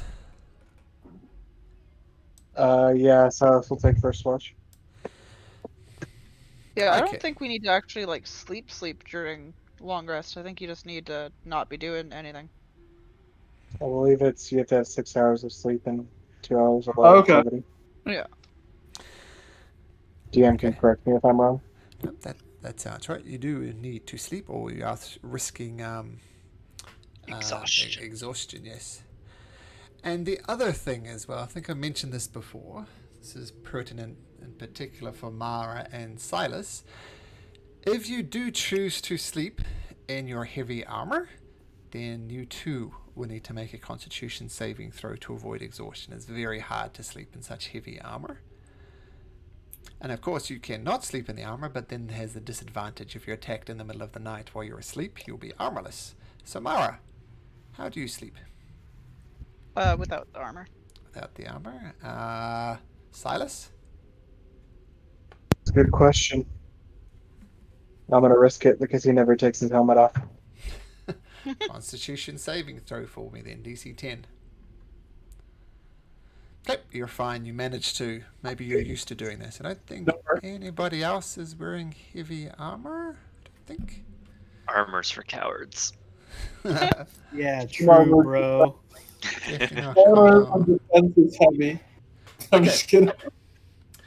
So you set up various watches, sleeping under the security of Lehman's tiny hut, which is cast as a ritual. And I'll cut to the chase without doing perception checks. You all managed to get through the night fine. Everybody was listening at the door, making sure nothing really struck. You got your attention enough to have to open the door. But yeah, long rest successfully done. So we put these donkeys in the corner. Just cluttering around space. And what was in this before? Oops. Was so there's the remains of a bed, an Amrah desk and a chair. There's scrolls, and you did find the scroll last time. And maybe this is something you did miss, Mara, but this is relevant to you. You did find a spell scroll of mass cure wounds. So you have I don't remember that. Okay, so just note it. So you can cast that once only, and then the scroll will disappear. But you do have a scroll of mass cure wounds. Okay. And when you cast it, let's see, everybody at a 30-foot radius gets 3d8 plus, let's say 3. Pretty useful. Okay, so your risk goes up. You get all your good stuff back. Get any hit dice you've spent, you get half back. And what does the mighty party of MP6 do? Feeling a little better about themselves, having survived this monstrosity. First thing is Silas wants to go look at the statue. Okay. I will accompany. We should probably go as a group if you're going to do that.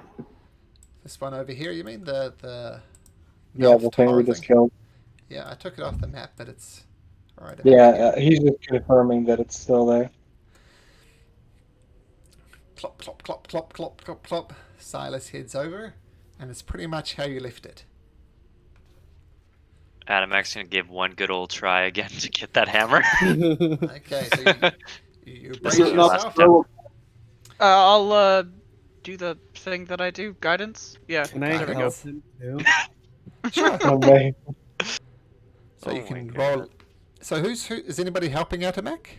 Yeah, I Yeah. will. IL. Okay, so you put your back into it with assistance, add a Mac with a +4. Reach down, give the hammer a good strong pull, and Yeah. ha! Yes, you get the hammer off, and it snaps around the guy's hand, and you now have half of a stone battle axe, a stone hammer. Sorry, it's like a sledgehammer. Cool. That was underwhelming. I thought it'd do something cool. That shit fucking wiped out half my health. In the hands of a huge creature. So, you can note you have half of this creature's sledgehammer. As a functional weapon, though, very unwieldy. Oh. I'm going to. I'm gonna smash the head of the faceless head of the statue with his stupid hammer. Okay. No, let's say you don't roll for it. You're gonna smash it to like small little pebbles, or how are you gonna? When are you gonna stop? I'm just gonna swing once and hit it, thinking that I could use the hammer, but finding out that I can't use the hammer. So just angry. Ah, okay. So, and it's kind of hard. Like it's like hitting, hitting a piece of wood with another piece of wood doesn't do much damage. They kind of counteract each other. But you put a big crack down the center of this guy's face, quote unquote, head area. There's a satisfying crack down the middle. Perfect. I leave his stupid hammer, and I walk away. I'm gonna ask that you pick the hammer back up. We can show it to the guy. Oh, He'll grab the hammer and he'll just No, drag it he's a behind little- him. He's a little scaredy cat. Screw that guy. Listen, we could find another dwarf to talk to, not that one. There was a bunch of them that we passed by. Did we? I thought we killed him though. Kyla, did we? I remember the one over. I There's one killed. up here that you saw before. There's one over here which you just saw. So I'll just ping the area. So right there. Oh.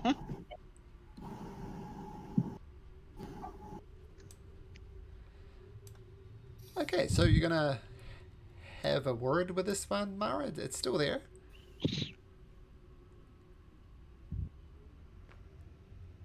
I'll bring the stupid hammer over. It was Feldar originally that wanted to talk to them. I had no plans for this. Okay. I will let's talk to surround him. Mara again and be like the mouth with no face monstrosity is dead. We have its hammer to show. Would you like to look at it to see if it's the same one? And he looks at it and he's well, I don't know if I believe you. So you can make a straight persuasion check. Actually, first, Felder, make me a is Felder talking? Yeah, make me a performance check, because you are going through Mara, and this will determine whether you're advantage or disadvantage via the weird translation thing.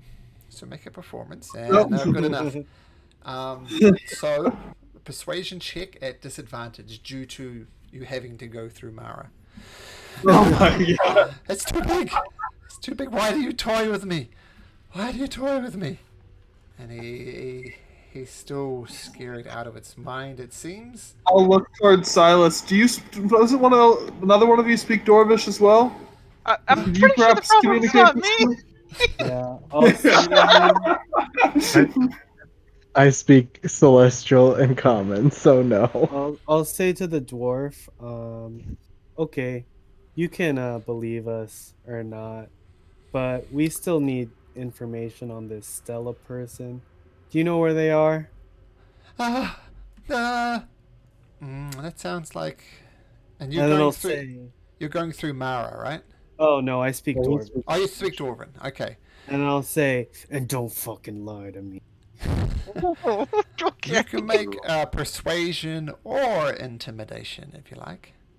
It's the same thing. Oh, okay. Oh no, it's not the same thing. Okay, let's have a look, see how he responds to this.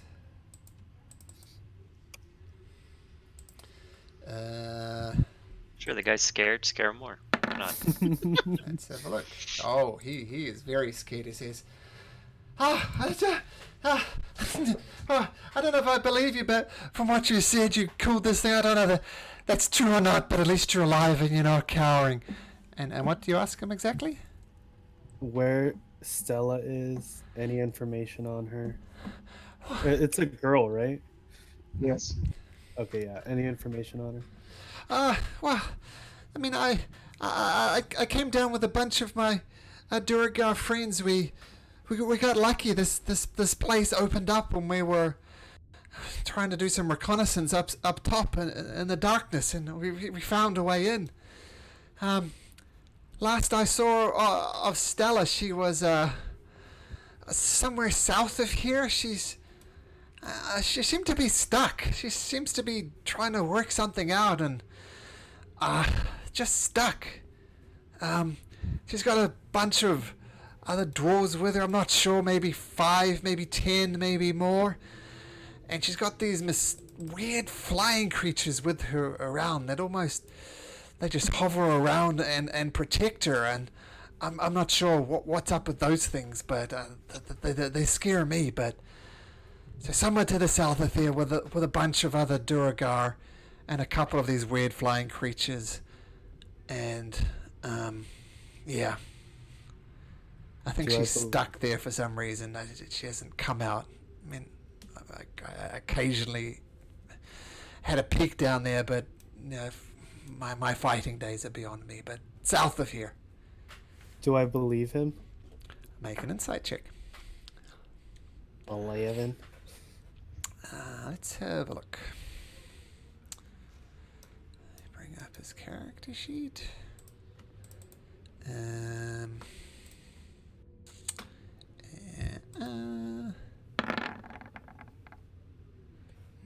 Hard to get a read on him. He's scared. He fears you, but you're not sure if that fear is enough to get him to tell the truth. You don't know. All right, I'll relay this to the party, and I say, "You better not be lying to me." And I do like the wind back punch to kind of scare him a little more. Cowers a little bit as you psych him out. If you like, Mara would be the only person who could insight this Duragar. So you can insight as well as if you like. The rest of you don't even understand what he's saying. But Mara can make an insight. Mara, you get the impression that he's telling the truth.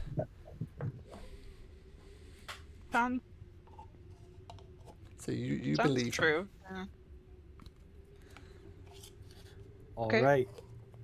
We know that we're going south then, and that there's 5 to 10 backup with her with some flying things. Or more. She's stuck somewhere. Can you explain what they look like? I don't know your name, but person? His name's Coward. I don't think that's his name. Explain what the flying things look like. I mean, they're mostly wings. Let's have a look. They got some, like a long barbed tail underneath them. And they just make this horrible moaning sound. They never seem to shut up. Like a teenager.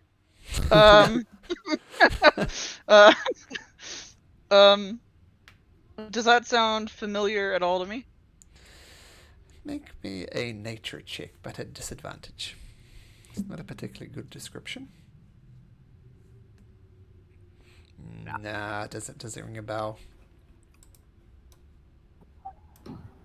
Well, at least we have a direction to head now. He told us that this person you're looking for, Silas, is to the south. Yeah, Silas definitely wants to head that way. And then, of course, he's not sure if he mentioned earlier that he heard of a great evil in these ruins, and he doesn't think it was that. At least to this point, I don't think that was the creature that we killed. While it was great, I just don't see that as being this, world ending. I mean, not that it was said to be that, but it just truly wasn't all that. It's It underwhelming. was, it was great, but not that great. Yeah, it was okay. Yeah, you looked pretty beaten up by the thing when it clawed you. But I don't think that was the evil either. There seems to be more lurking to this place, and it seems older than that. We seem to only have gotten to the surface levels of how big this place is. But we should start heading south. There's a large hallway we didn't go down that looks pretty official. Hallway? This hallway? The one with the columns at the end. Yeah. Yeah. Yeah, let's head there then. Okay.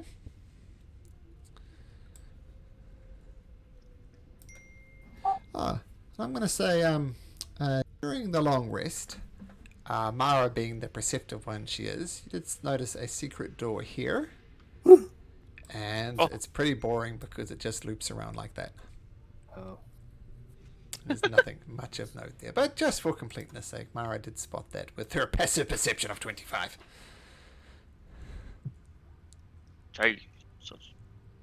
Should we sneak ahead, Feldar? Scout it out? All right, I'm willing to keep going ahead. Is there a door here though? What is this? Sorry, I didn't quite reveal it. Sorry, yes, there is a double door there. Didn't quite do it enough. And I'm still not doing it enough. In fact, I'm making it worse. I'll do it that way. It's a double door. Does the door look trapped? Make me an investigation check.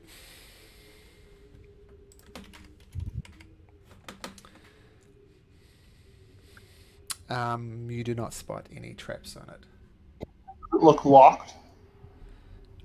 With your investigation checking for traps, you determine that it's not locked. Well, let's give you a description of what you see in here anyway. The walls of this particular room here, they're very rough, given almost like a cavern-like experience, as opposed to the quite nice stonework you see around the place. Very much reminiscent of the dwarves' expert stone cutting and masonry skills. But this room's a bit more rough. These are quartz pillars, and they're letting off a very faint glow. Now, these double doors, they're engraved with the image of a mountain with a gem-shaped indentation at the core. At its core. And yeah. Do we want to open these doors up? Yeah. Feldar will wait till Mara is a little bit closer, and then he will open the doors. Oh, that's up to Mara. Are you coming close to Mara? No, I'm all the way back there. Okay, you. So everybody's there. Cool. And this. Oh man. Just work. There we go. And this room is a massive room. And before anybody reacts, let me reveal it. This is a disadvantage with doing maps this way. It just takes longer. It doesn't instantly work with dynamic lighting. But we will get there. But this room is massive. The pillars... Oh, come on. The pillars you see are letting off light as well. And it goes all the way like this. And let me show you what you see. So, you do see these flying creatures fluttering around. Do I have a handout for this? I should, but I don't. So I'll put a little thing in Discord so you can see what they look like. Come I'll just scroll. There we go. It looks like that. So that's what they look like. You also see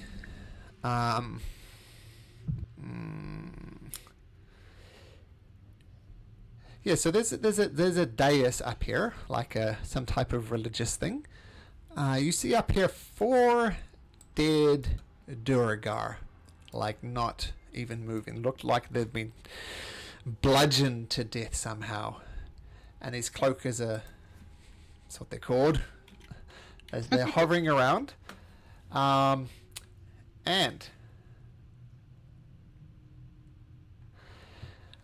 you see, I mean, you guys didn't listen. The one door you don't listen at it has consequences. And you see this female Duragar come up.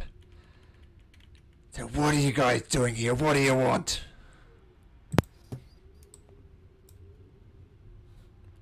Speak up. We are looking for you. No, I wouldn't know that's her.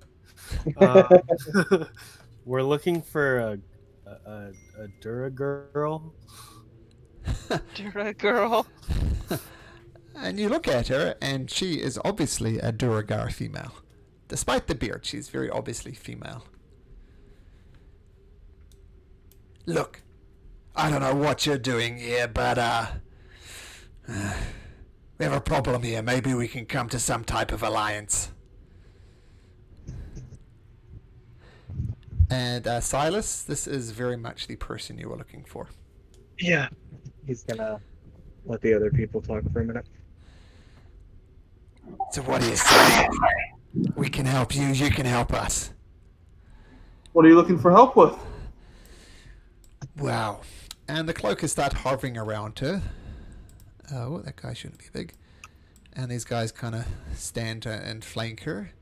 Not quite sure whether to trust you or not. And this person will move up here as well. Well, look, we're having a bit of problems.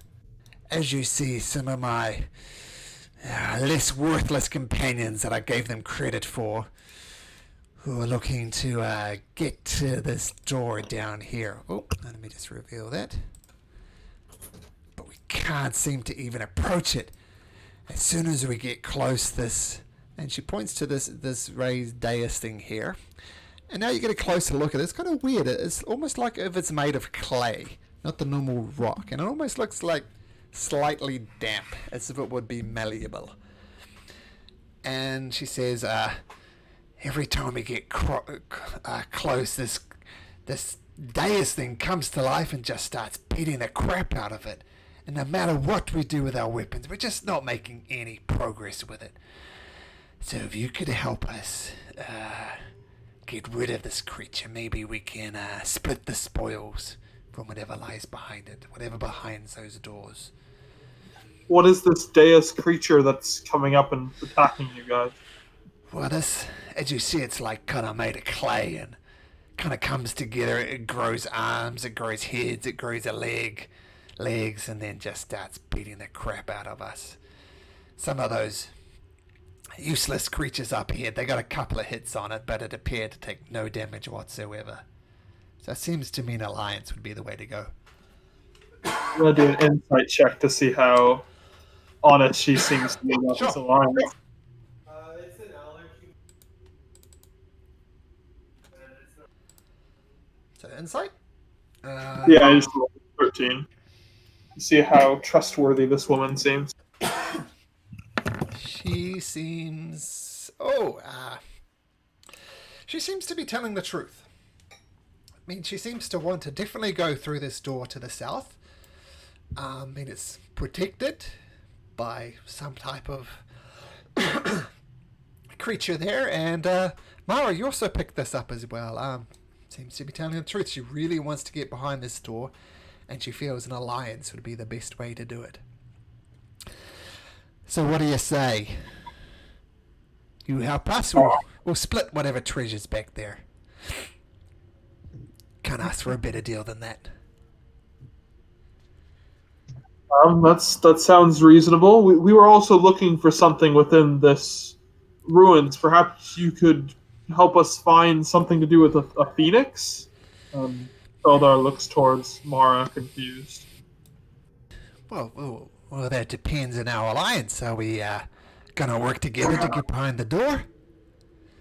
If the alliance works out, we would just make sure to get on the right foot. It would be appreciative if information about this place could be gathered. Because obviously, if we decline the alliance, you could attack us. But if you give us information right now, that could make us more likely to feel trusted and secure in this relationship. You're a cunning negotiator. Make me a persuasion check. Doesn't sound like you're threatening her, so persuasion. I would say, yeah, I'm not threatening her. Definitely. I'll make a persuasion.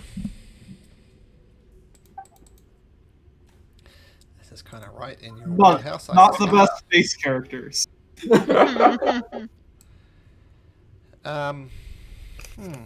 So, okay.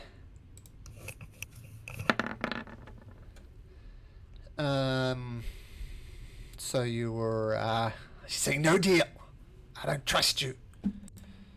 But I promise. All right. How about we help you get behind? You promise to tell us about anything you know about this place that you've been occupying. Sure. You help us get through this, weird clay creature? I'll tell you everything I know. And Silas, yes you do. And Connell, yes, that is cast. So, are they speaking common or are they speaking dwarvish? they're speaking common. Okay. And so who did you cast Gift of a Clarity on, Connell? Was it Adamak? Yeah, Eddie. Yeah, so +8 to your initiative. So no deal. You help us get through here, split the treasure, then we'll be good. Then I'll tell you everything I know about the Phoenix. I'm further back in the group, so Silas is gonna, turn his horse around and lean towards Mara, and just note, she did murder a family. I highly doubt she's trustworthy.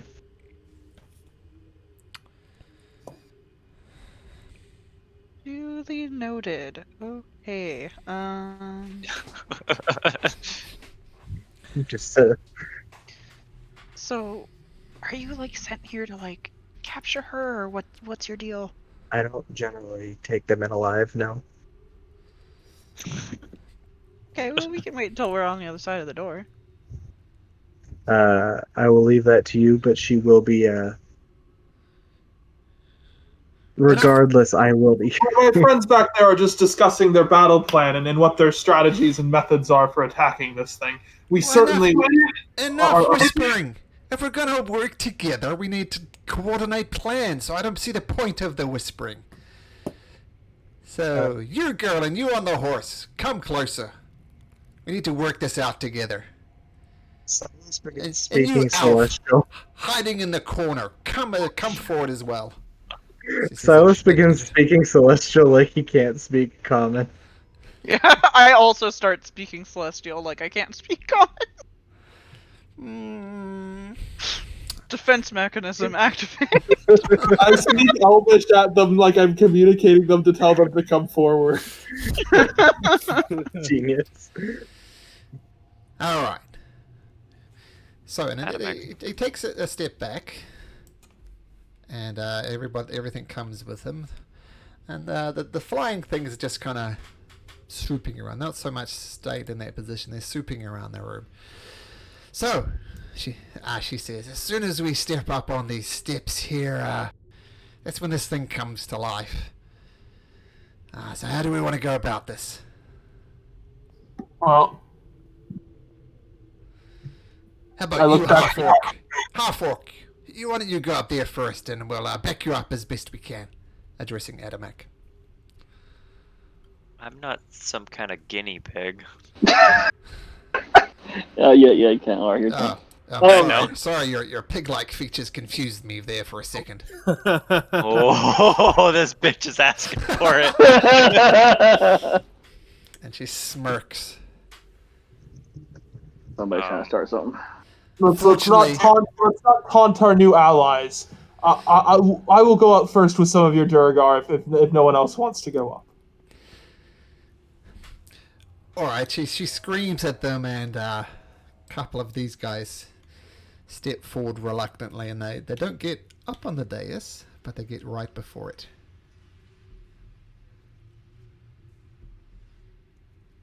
All right.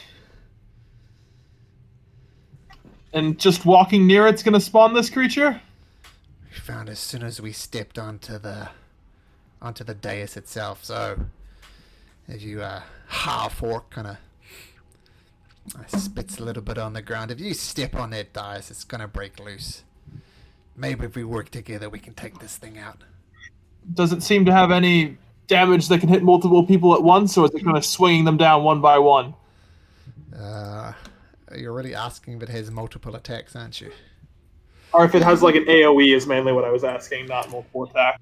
Like if it has, I'm just asking like if it like. I can tell you, is this ungodly creature just punches and punches and punches, and sometimes it moves with ungodly speed. All right. Well, that's something I'm dodging punches is something I can do. If you come back though, I can run probably faster than you can. I'll come for you. Do they notice if that happens, Silas? No. Okay. No. Okay, so... Alright. What you cast happens. Huh? It is concentration too, if we just want to mark it, just so I don't forget. Look at Mara getting ballsy up here in the front lines. Can't save your asses if you're halfway out to frickin' Timbuktu. Right. So, are we doing this? I'm ready to do this. Okay, I'm gonna go. so I'm gonna push one of them onto the steps. So are you going to push one of them? Yeah, I'm just gonna like nudge him, like, hey, buddy, go. Okay. And but, like when I nudge him, shove him down. I push him onto the stairs. Okay, make me a strength check. No, I don't want it. I mean, opposing strength check. So 16. They're reasonably strong. Hopefully And, not too strong. Not strong enough. Which one are you pushing? You need to get behind them, of course. That one. Okay, you push it on, and something happens. No one said they prepared anything, so we're just going to do some straight initiative here. I'll get these things to go on separate terms. We'll get these things to go on that turn. We'll get 16. And as you push this poor defenseless Duragar on here, you see the statue, the dais come together, and this is what it looks like. It grows arms, it grows legs, and it's very odd looking, but it's definitely humanoid in its appearance, and it roars and gets prepared to attack. How large is it? It's like large. Large. Like a large okay. size, so sort of horse-sized. So much bigger than you. But Samael, you see your goody bitty Atomac, perhaps still stinging from the pig comment. Push this Duragar onto it, and this creature launches to life. What do you do?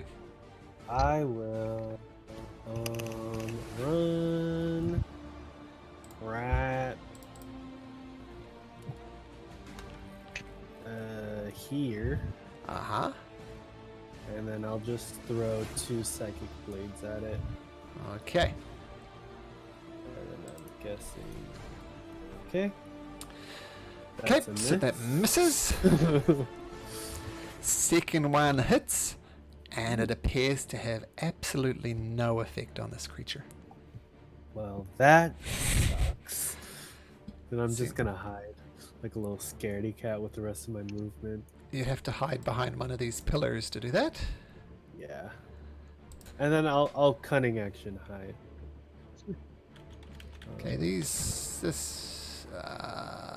actually this cloaker kind of hovers over here and watches what's happening. Adamak. I'm gonna pull up my sword. Mm-hmm. I'm going to run up to it like the boss I am. Uh-huh. And I'm gonna rage. Rage! Awesome. So just get my little 10-foot thingy on. So it gets zapped once I rage. Okay, what type of damage is it doing? Lightning.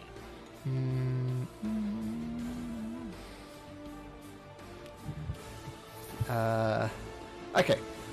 So it needs to make a dexterity save. It's not particularly dexterous, but it rolls a 10, so it takes 3 lightning damage. And it does seem to affect it, so at least lightning is doing something. Okay. And then I'm going to swing at it with Great Weapon Master and hope for the best. Okay. So -5, but a +10. So 7. Yeah, not good enough, my friend. Try again. Okay, -5, but a +10. That's a 19, which does it.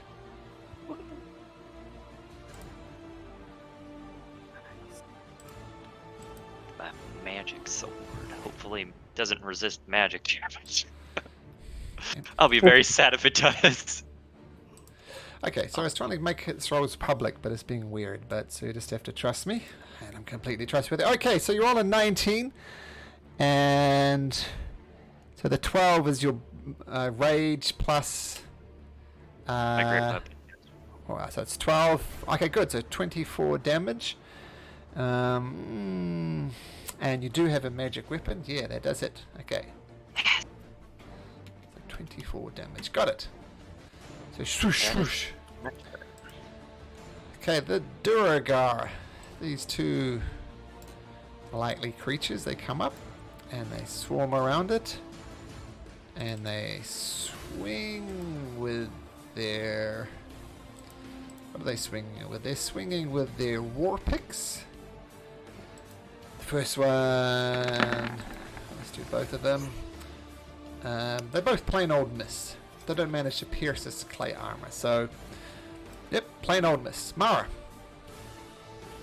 Oh, I didn't roll the golem in. Sorry. Let me do the initiative for that guy now. He's kind of 9, so it doesn't matter. But who were up to? Up to Mara, weren't we? Mm-hmm. Okay, Mara.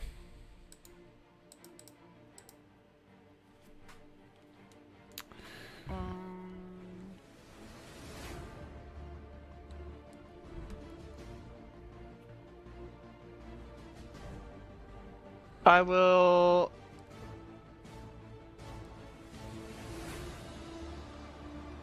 I'll spawn a sword right here. Okay. Spiritual weapon, in other words. Yep. And I am upcasting that to 4th level. Ooh, nice. Beefy sword.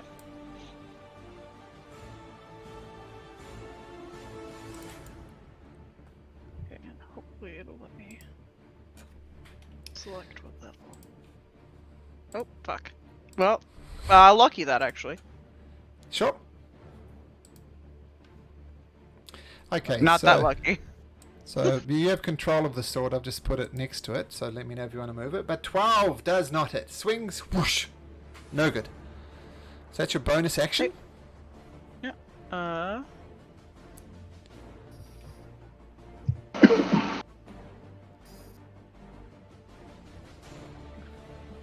Okay, I'll Sacred Flame. Okay.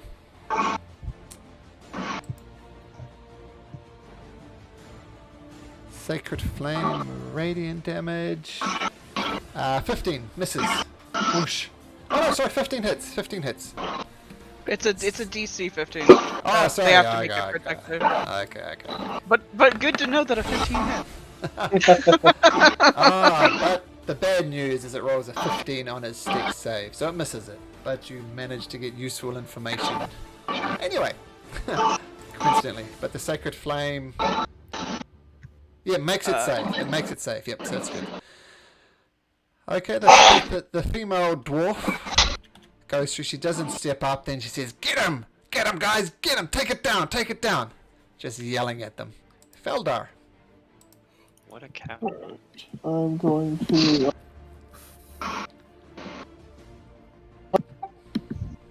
And I will get behind it.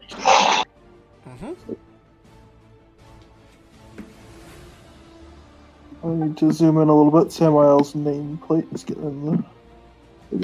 There we go. Okay, and then I'll do my 3 hits. Okay. Oh, I'm not blessed. Sorry, Yes. I can't take that off. But I'll those check both now. hit. Yep, they both hit. And that hits. So 9, 18. And then I'll save the key points for now. So I'll let it hit some of these Duragar in case we fight them. Okay, Connell. Alright. I'm gonna wait until it starts to attack and move, then I want to cast Momentary Stasis. Okay, so holding your action. Okay. Yep. Silas. 1, 2, 3, 6. And I moved, I'm sorry. That's my movement. That's right. So you move it up behind the female Duragar, is that it? 1 second.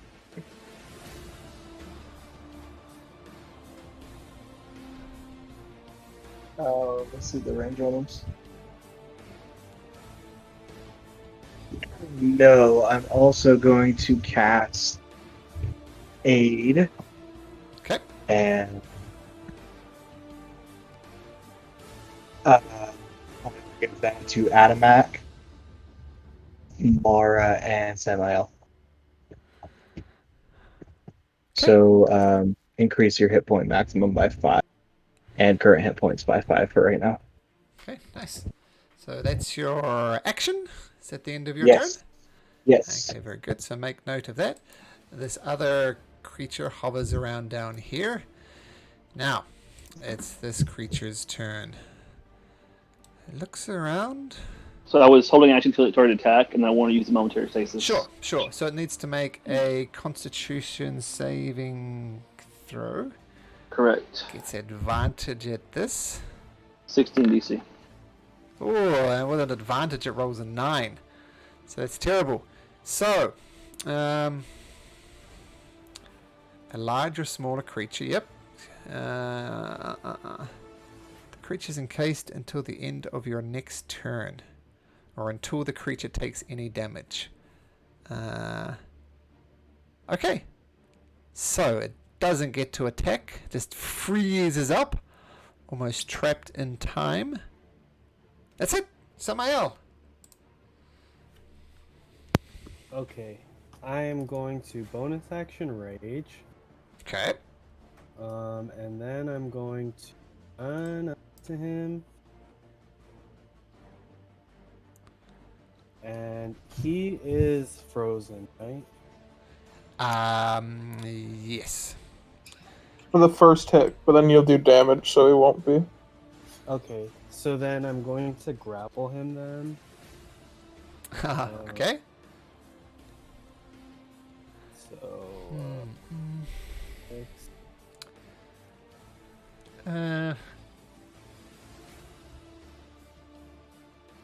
Let's see. So it's frozen. You're trying to grapple it. You can't really resist. I'm going to say you just grapple him. It is grappled by you. And then I'm going to shove him prone. Okay, I'm going to let you do that as well. Because he is... And then that's it. Okay. That technically didn't do any damage to him, so he's fine. The cloaker has continued to hover. Atomac.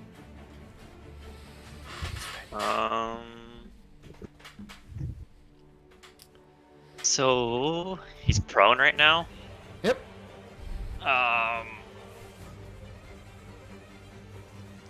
I'm just gonna like look to Connell because he stasis him and like see if he gives me the go ahead to hit him. Yeah, Nod's hitting me. It was just a dealer's turn. Yeah. So I'm gonna bonus action lightning aura him. Can't dodge that. So it's going to take 3 points of damage, but now it is no longer in the stasis ward, but there is a, a Samael all over him. Does that hurt the Duragar next to you? No, I only pick one person. Oh, okay. Yeah. And then I'm going to attack him at advantage, I guess. With my Great Weapon Master. Okay. Cool, good idea. So 21, 16 hits. 12 does not. So 1 hit with your Great Weapon Master, so an extra 10 damage. So, the inspiration that gets me to reroll one, right? Yep. You can reroll that second attack if you like. Yep, I'm gonna do that. I don't want this thing to have a turn. And that does it. And slow clap for Animac. He actually did his Great Weapon Master. So that's 36, 47. Nice. That is my turn. Okay. Alright. The Duragar around him take this opportunity to start smacking it with his war pick with advantage. And both of them attack.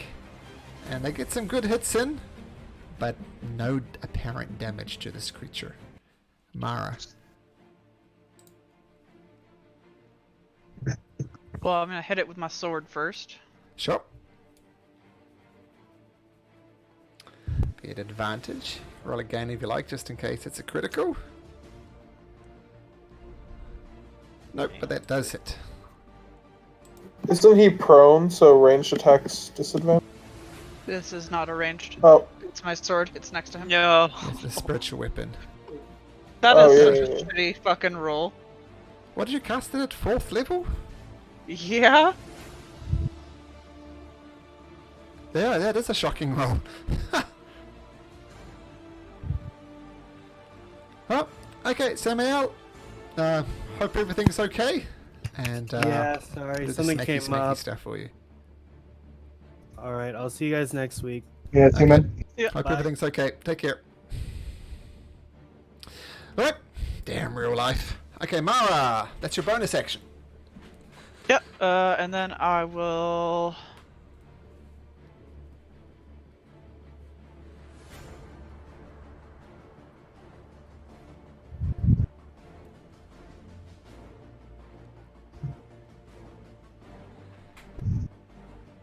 Yes. We'll go ahead and do a bless again. But Okay. let me just double check where I'm at, because I know I need to get closer.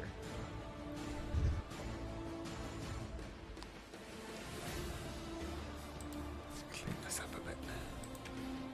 Shit.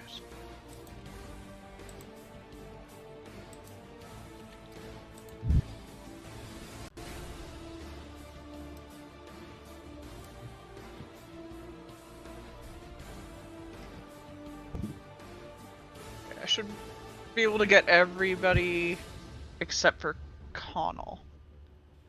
Okay, so everybody is blessed apart from Connell. Yeah. Okay, got it. That excluding yourself? How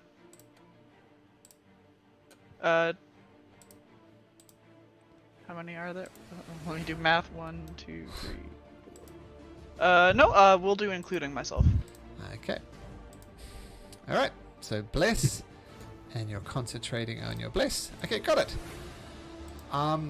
The female Duragar continues to scream encouragement. Yeah, you got him down! Finish him off! Finish him off!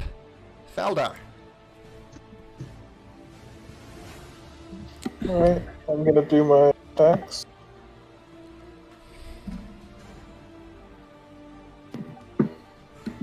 With the quarterstaff, whacking it while it's on the ground.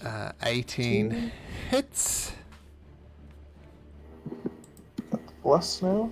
And I'll do a stunning strike on one of these. It doesn't matter what Okay. damage, but it's going to be DC 14 Constitution. It's not immune to the stun condition. So a Constitution save of 14. 14. It rolls a 17. So it's good. Okay. And then I will do a flurry of blows, so I'll spend another key point, so I get one more on armor stack. Let's record that damage. Got it. Yep, flurry of blows. 25 hits. It's the end of my turn. Did you do two? Well, you did 2 quarterstaff. Your bonus So action. because I have extra attack. Bonus action gets me 1 unarmed strike, and then flurry of blows lets me add an additional 1 to that extra unarmed strike. I thought it was 2 additional attacks with flurry of blows. Yeah. But it's instead of my bonus action regular unarmed strike, I think, isn't it? I think you get 1 more. Okay. Tell us to DM when it lets you say roll again, you roll again. You don't question that. But 4, thanks to the bless. Thanks to the guidance of the Wayfinder, your 4th attack does hit. Okay, Connell. Alright, he's gonna move here and cast haste on Adamant. Ooh. Okay. And then that's all he's got. Okay, so you're concentrating. Adamak, you feel the surge go through. You're raging, you're blessed, and you're super fast. Silas. So many emotions going on. I don't know what to do.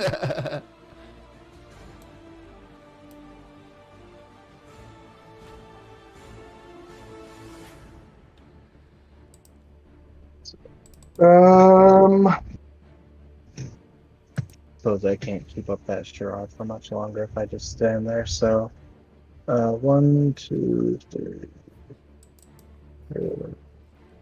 I'll go ahead and hit it. It's still on the ground, right?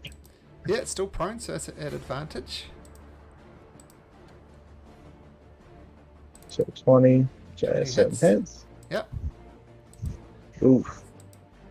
5 slashing, got it. Second attack. 15. 15 also hits. That's another My 5. goodness. Got it. Consistent.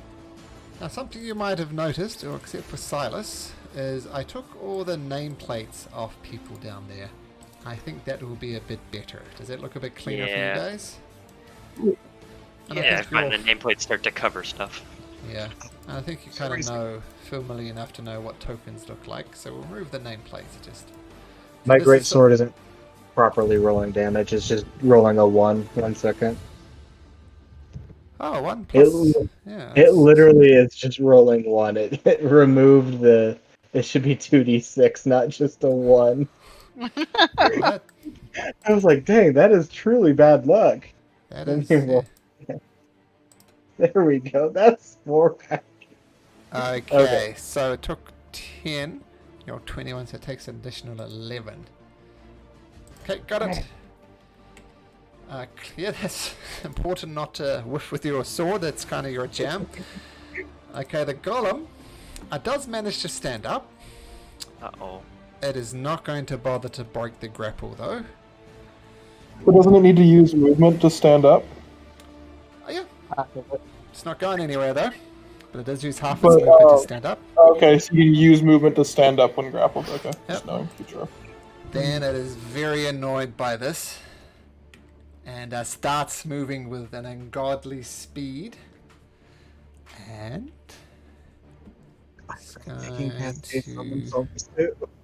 it's gonna go for one of you guys. 1 to 2 Adamak, 3 to 4. Oh, it's Adamak. Okay, which is kind of probably good for you guys since it's raging. But it's gonna make 3 attacks. I sick. Okay, yep. So 1, 2, 3. So your AC is now +2. 17.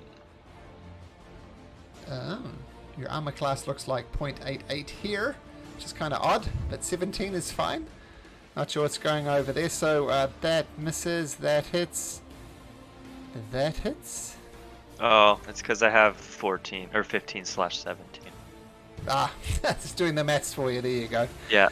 So 2 of them attack for a total of 18 points of damage, reduced to 9 because of your rage.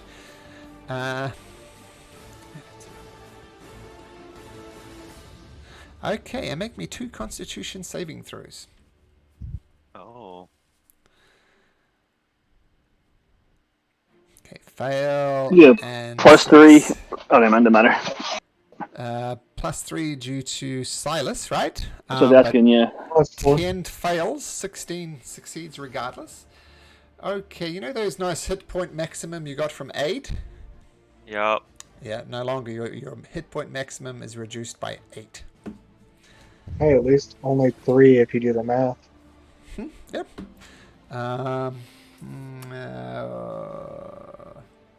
Okay, it is moving quite fast now. Bit harder to hit. Samael, who I share woeful. Let's see, he's raging. We'll just get to him attack. Yeah. He usually attacks with his psychic blade. What does this one do? Oh, this is offhanded one, so I'll just roll that again. He is still actually no, let's just say Samuel is going to continue to grapple him. That's what he's going to do. So continue to hold him down. That makes it easy. Hang around. Adamak, you feel a surge of adrenaline. What do you do? Oh, I'm gonna attack. All right. So you can make up to 3 attacks if you wanted to. Still, no, not at advantage. His grapple. Aren't I flanking with this guy? Sure. So 24 hits, 19, 21 hits. So hit. 20.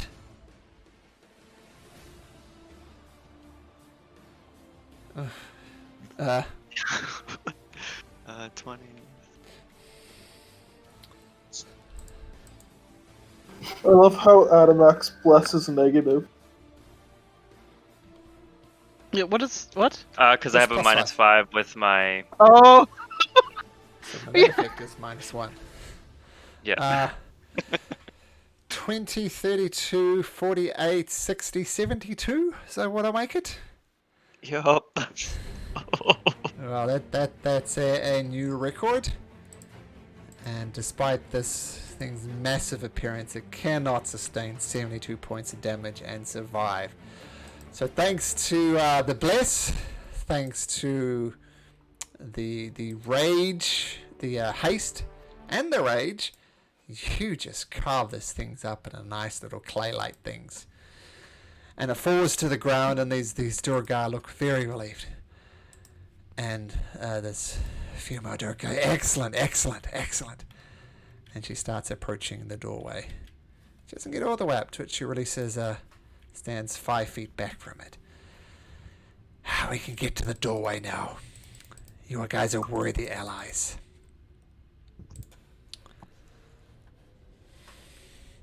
You want to do the honors? You've been waiting at this place for a while. Wow, maybe if, I mean, it could be magical, it could be trapped. Maybe one of you guys need to look at it first. I think you got this. I believe the agreement was to get you past the golem. Yeah. So, first of all, I'll describe these doors. They're black. Almost looking at them, you would normally expect to see reflection of torch lights and other sources of light, but these don't reflect anything at all. It is very, very black. So it almost appears to absorb all light. Now, who's up there? Who was the 2 who could speak Dwarvish? There was Mara and Samael. So let's start Samael. He's a keener. He approaches the door. Written above the door in Dwarvish are the following words. And I'm going to say Samael reads them out. And it says this. The female Durga can read it as well. And she says, only the hand of the king. What does that mean? I'm not the king. You, half-orc. You look king-like. Why didn't you open it?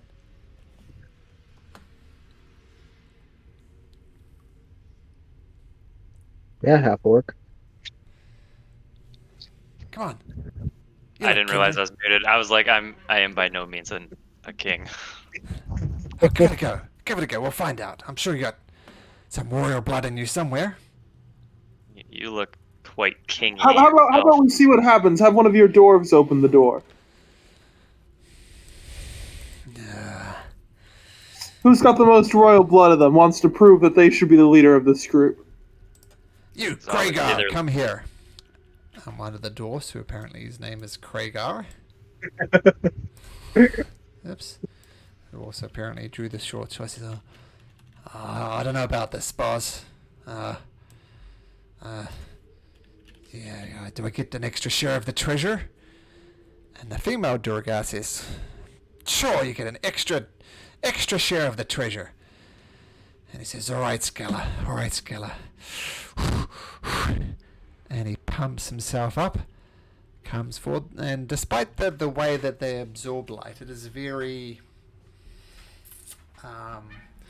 it appears that the doors would swing inwards. And so he presses against it, and as he does, number one, it doesn't move. And this massive immaterial hand appears right next to him. That's what I think it says. Bashing him. Nice. And it's going to get this attack at surprise. Does it have a... okay, so it's going to roll for +6. Big B's hand! Sounds like a roll 20 fan there. Am I right? Oh yeah. You're making the Scanlan voice? Oh goodness, no. So, man, I just got to look up the spell. It's a bit weird creature to... Okay, so... this is going to form into a clenched fist. Come on, sheet. Open up.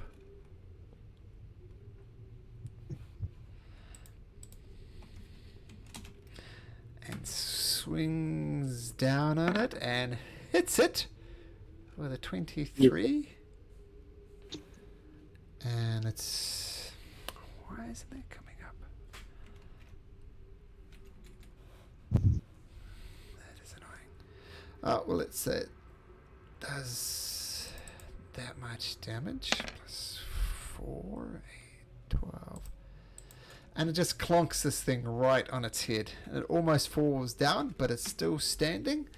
Let's do one of these, just to see what happens. Gonna get that +6 again. Oops. I suspect this is going to be on the shorter side, but that's alright. Add a turn. Oops. Add turn.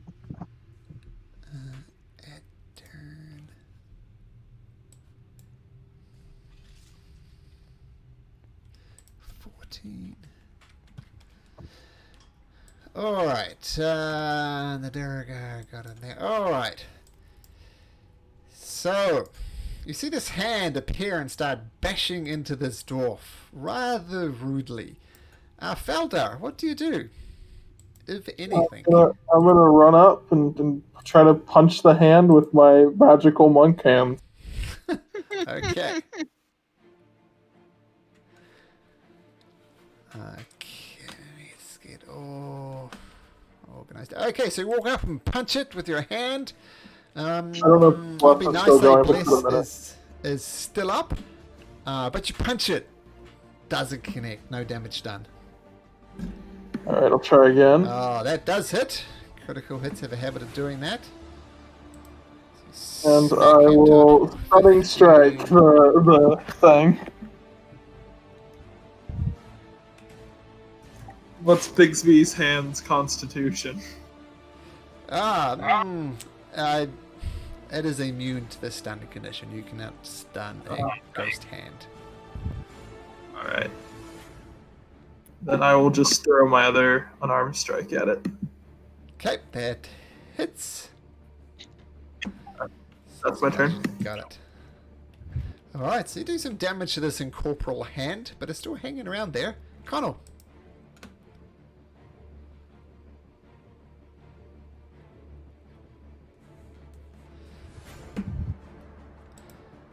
Actually, I rolled that damage slightly wrong. I'm going to say this dwarf bit the big one when the hand hit it. Connell. Who is muted? Yeah, sorry.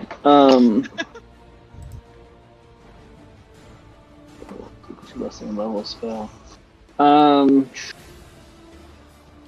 Yes. I'm okay with spell magic, but it's gonna be level 3, so I'm not sure it's gonna work. Can't hear you, Connell. I can't hear anybody. Yeah, sorry. You're back. Sorry, say it again. Spell Connell. magic. You cut Spell out for a magic. second. Oh, dispel magic. Yeah. Spell CDC. It is interesting idea.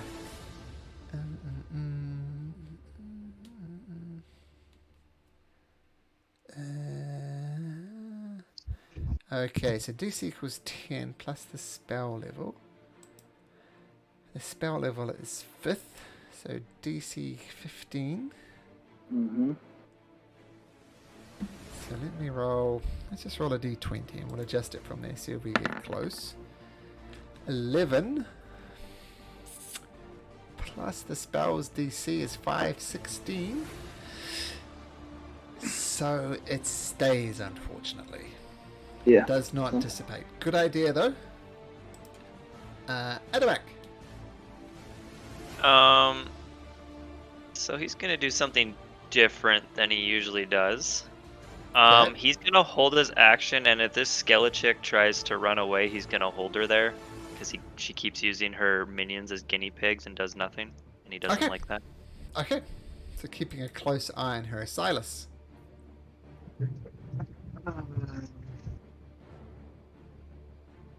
He'll track the hit. But, Okay. yeah. Oh. Oh. It's not Oh, a damage. Both hit. So 14, 20. I said 22. Ouch. Okay. Okay. Assume that's Silas's turn. Yeah. His hand is going to return the favor to Silas. Let's just roll a d20, see how well it does.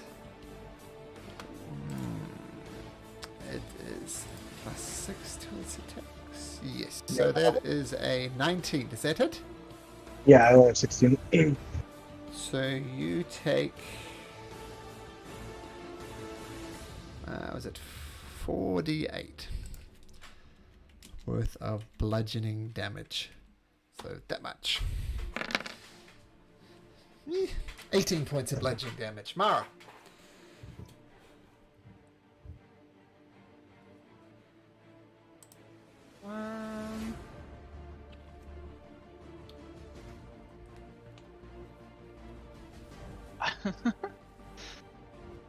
How far am I? I'm just gonna Sacred Flame it. Okay. Actually, is my sword still up? If my, Sure. I say you moved it up there preemptively. So you just make an attack with your spiritual weapon if like. I said Bless was up, so we'll assume the sword is up as well. So with a spiritual weapon, that hits. Forgot that Bless was still up. 13. Okay, smashes into it. Still maintains its form though. And then yeah, I'll do. Dexterity. So it's got a flat dexterity. So just a flat roll. Ah, there we go. And it matches it. So your Sacred Flame misses. Okay. Oh, does it miss? Yeah, it made the save. It made the save. That's good. The Duragard is not actually close, so they won't do anything. But I'll say Scala Iron. Iron Eye will make an attack, and she will attack with her war pick. And rolls a 15, which does not hit. Okay, Feldar. Alright. Whack. Hit. Hit. Hit. 13, 24, and 31. And with that, the mysterious hand dissipates. Connell, why don't you make me an Arcana check?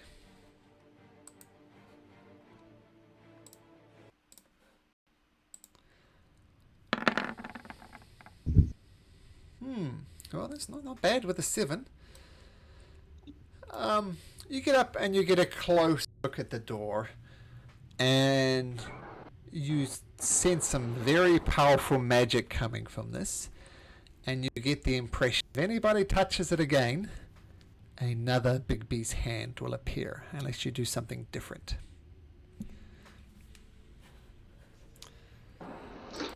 Would I guess that magic's triggering the door? If I cast a spell magic on the door, would it get rid of it?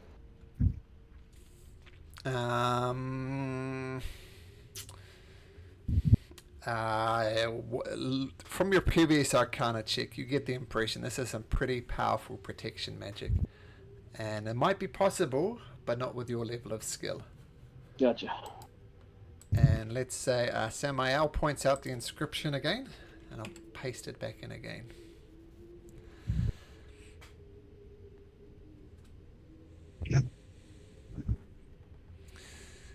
Well, who's next? Who's going to open it?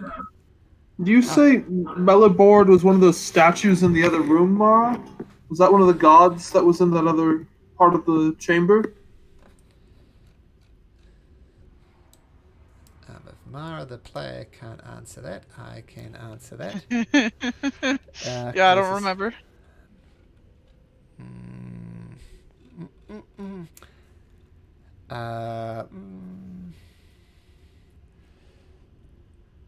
No. Okay. It was Moradin, god of creation, and Biranar, god of hearth and home, Clangadin, god of battle, and Marthammer, god of exploration. But this particular one, Malabode, nope, was not one of those things.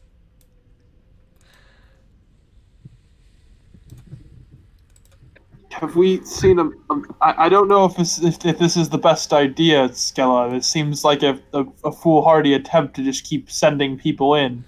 Our next time you want to, we might not be ready to help you defeat the magical hand that spawns. Valdar will step back and wait to see what the group says and think. I think it's worth another go. What about you, cleric? Why don't you give it a go?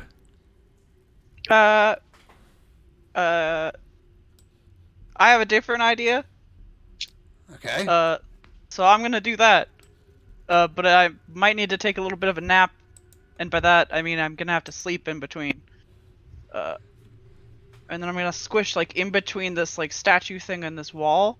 Okay. And cast Stone Shape on the wall to move this 5-foot square into this 5-foot square. Okay. You go down and you try and concentrate and look to move the stone. Spell appears to have no effect. It doesn't move it? So are you moving the column or the? I am moving this piece of wall. The piece of wall does not move. Well, Is that also magical? Mm.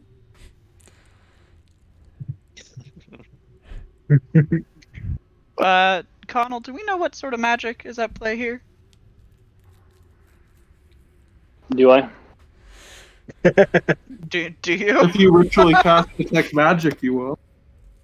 It's a ritual, right?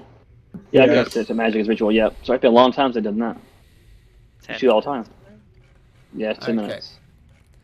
Sorry guys, getting tired. I will try to assure Skella before she starts randomly setting more dwarves to open the door. We're trying to figure out a way to open this. Just give us time so that we can do this the intelligent way rather than the brute force way. Okay, just a second.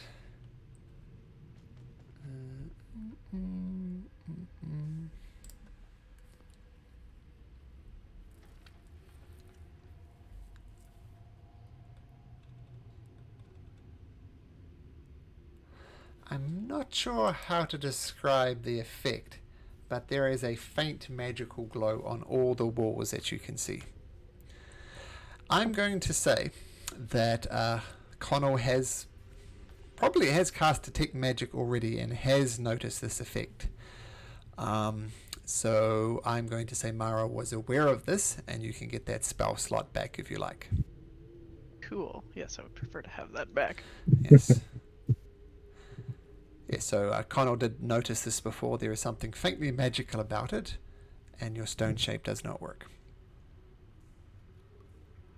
Well,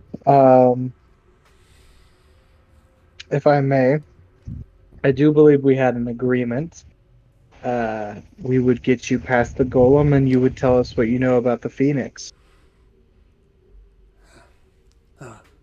Okay, well, what would you like to know? And we are getting close to finishing time, Connell, so we'll just finish this conversation, and then that's where we'll close up shop. So what do you want to know about the phoenix? Deal's a deal. Mara's question. I was bringing it up. What would you like to know? Do you know where it's currently located? Down beneath, maybe. If you find your way out of this level, you should find it straight away. It's just underneath here. Okay. So find a way down and you'll find it. Where is there a way down that's not behind this door? I'm guessing, since you've been down. Well, we haven't found a way down yet, to be honest. Everything seems to be closed. We did find some gates around, but we haven't managed to go down yet. Some gates. So you don't know anything about the phoenix? Oh no, it's down below us for sure. We found some ancient writing that talked about the phoenix and said it's below us. And one of these priestly quarters talked about the phoenix. Is there any keyhole on this door? Nope.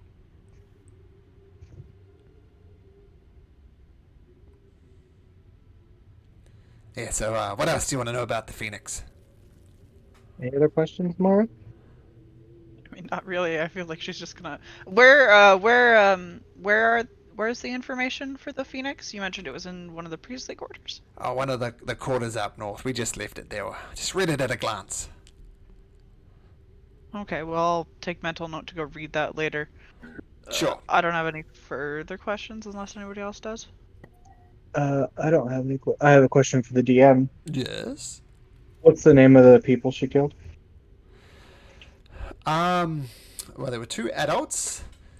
Let's say there's Neil and Sandra who were the adults, and Anna and Daniel who were the children. All right. Well, if we're done here, Silas will pull out his bounty and say, Skilla, I'm here to collect for your murder of Neil, Sandra, Anna, and I forgot the last one's name. Daniel. Daniel, No, you can... No. That's all a misunderstanding. I can explain. It wasn't me. It was a big misunderstanding. There were some other dwarves that did it. I tried to stop it, in fact. If you ask anybody who was there at the time, it wasn't me.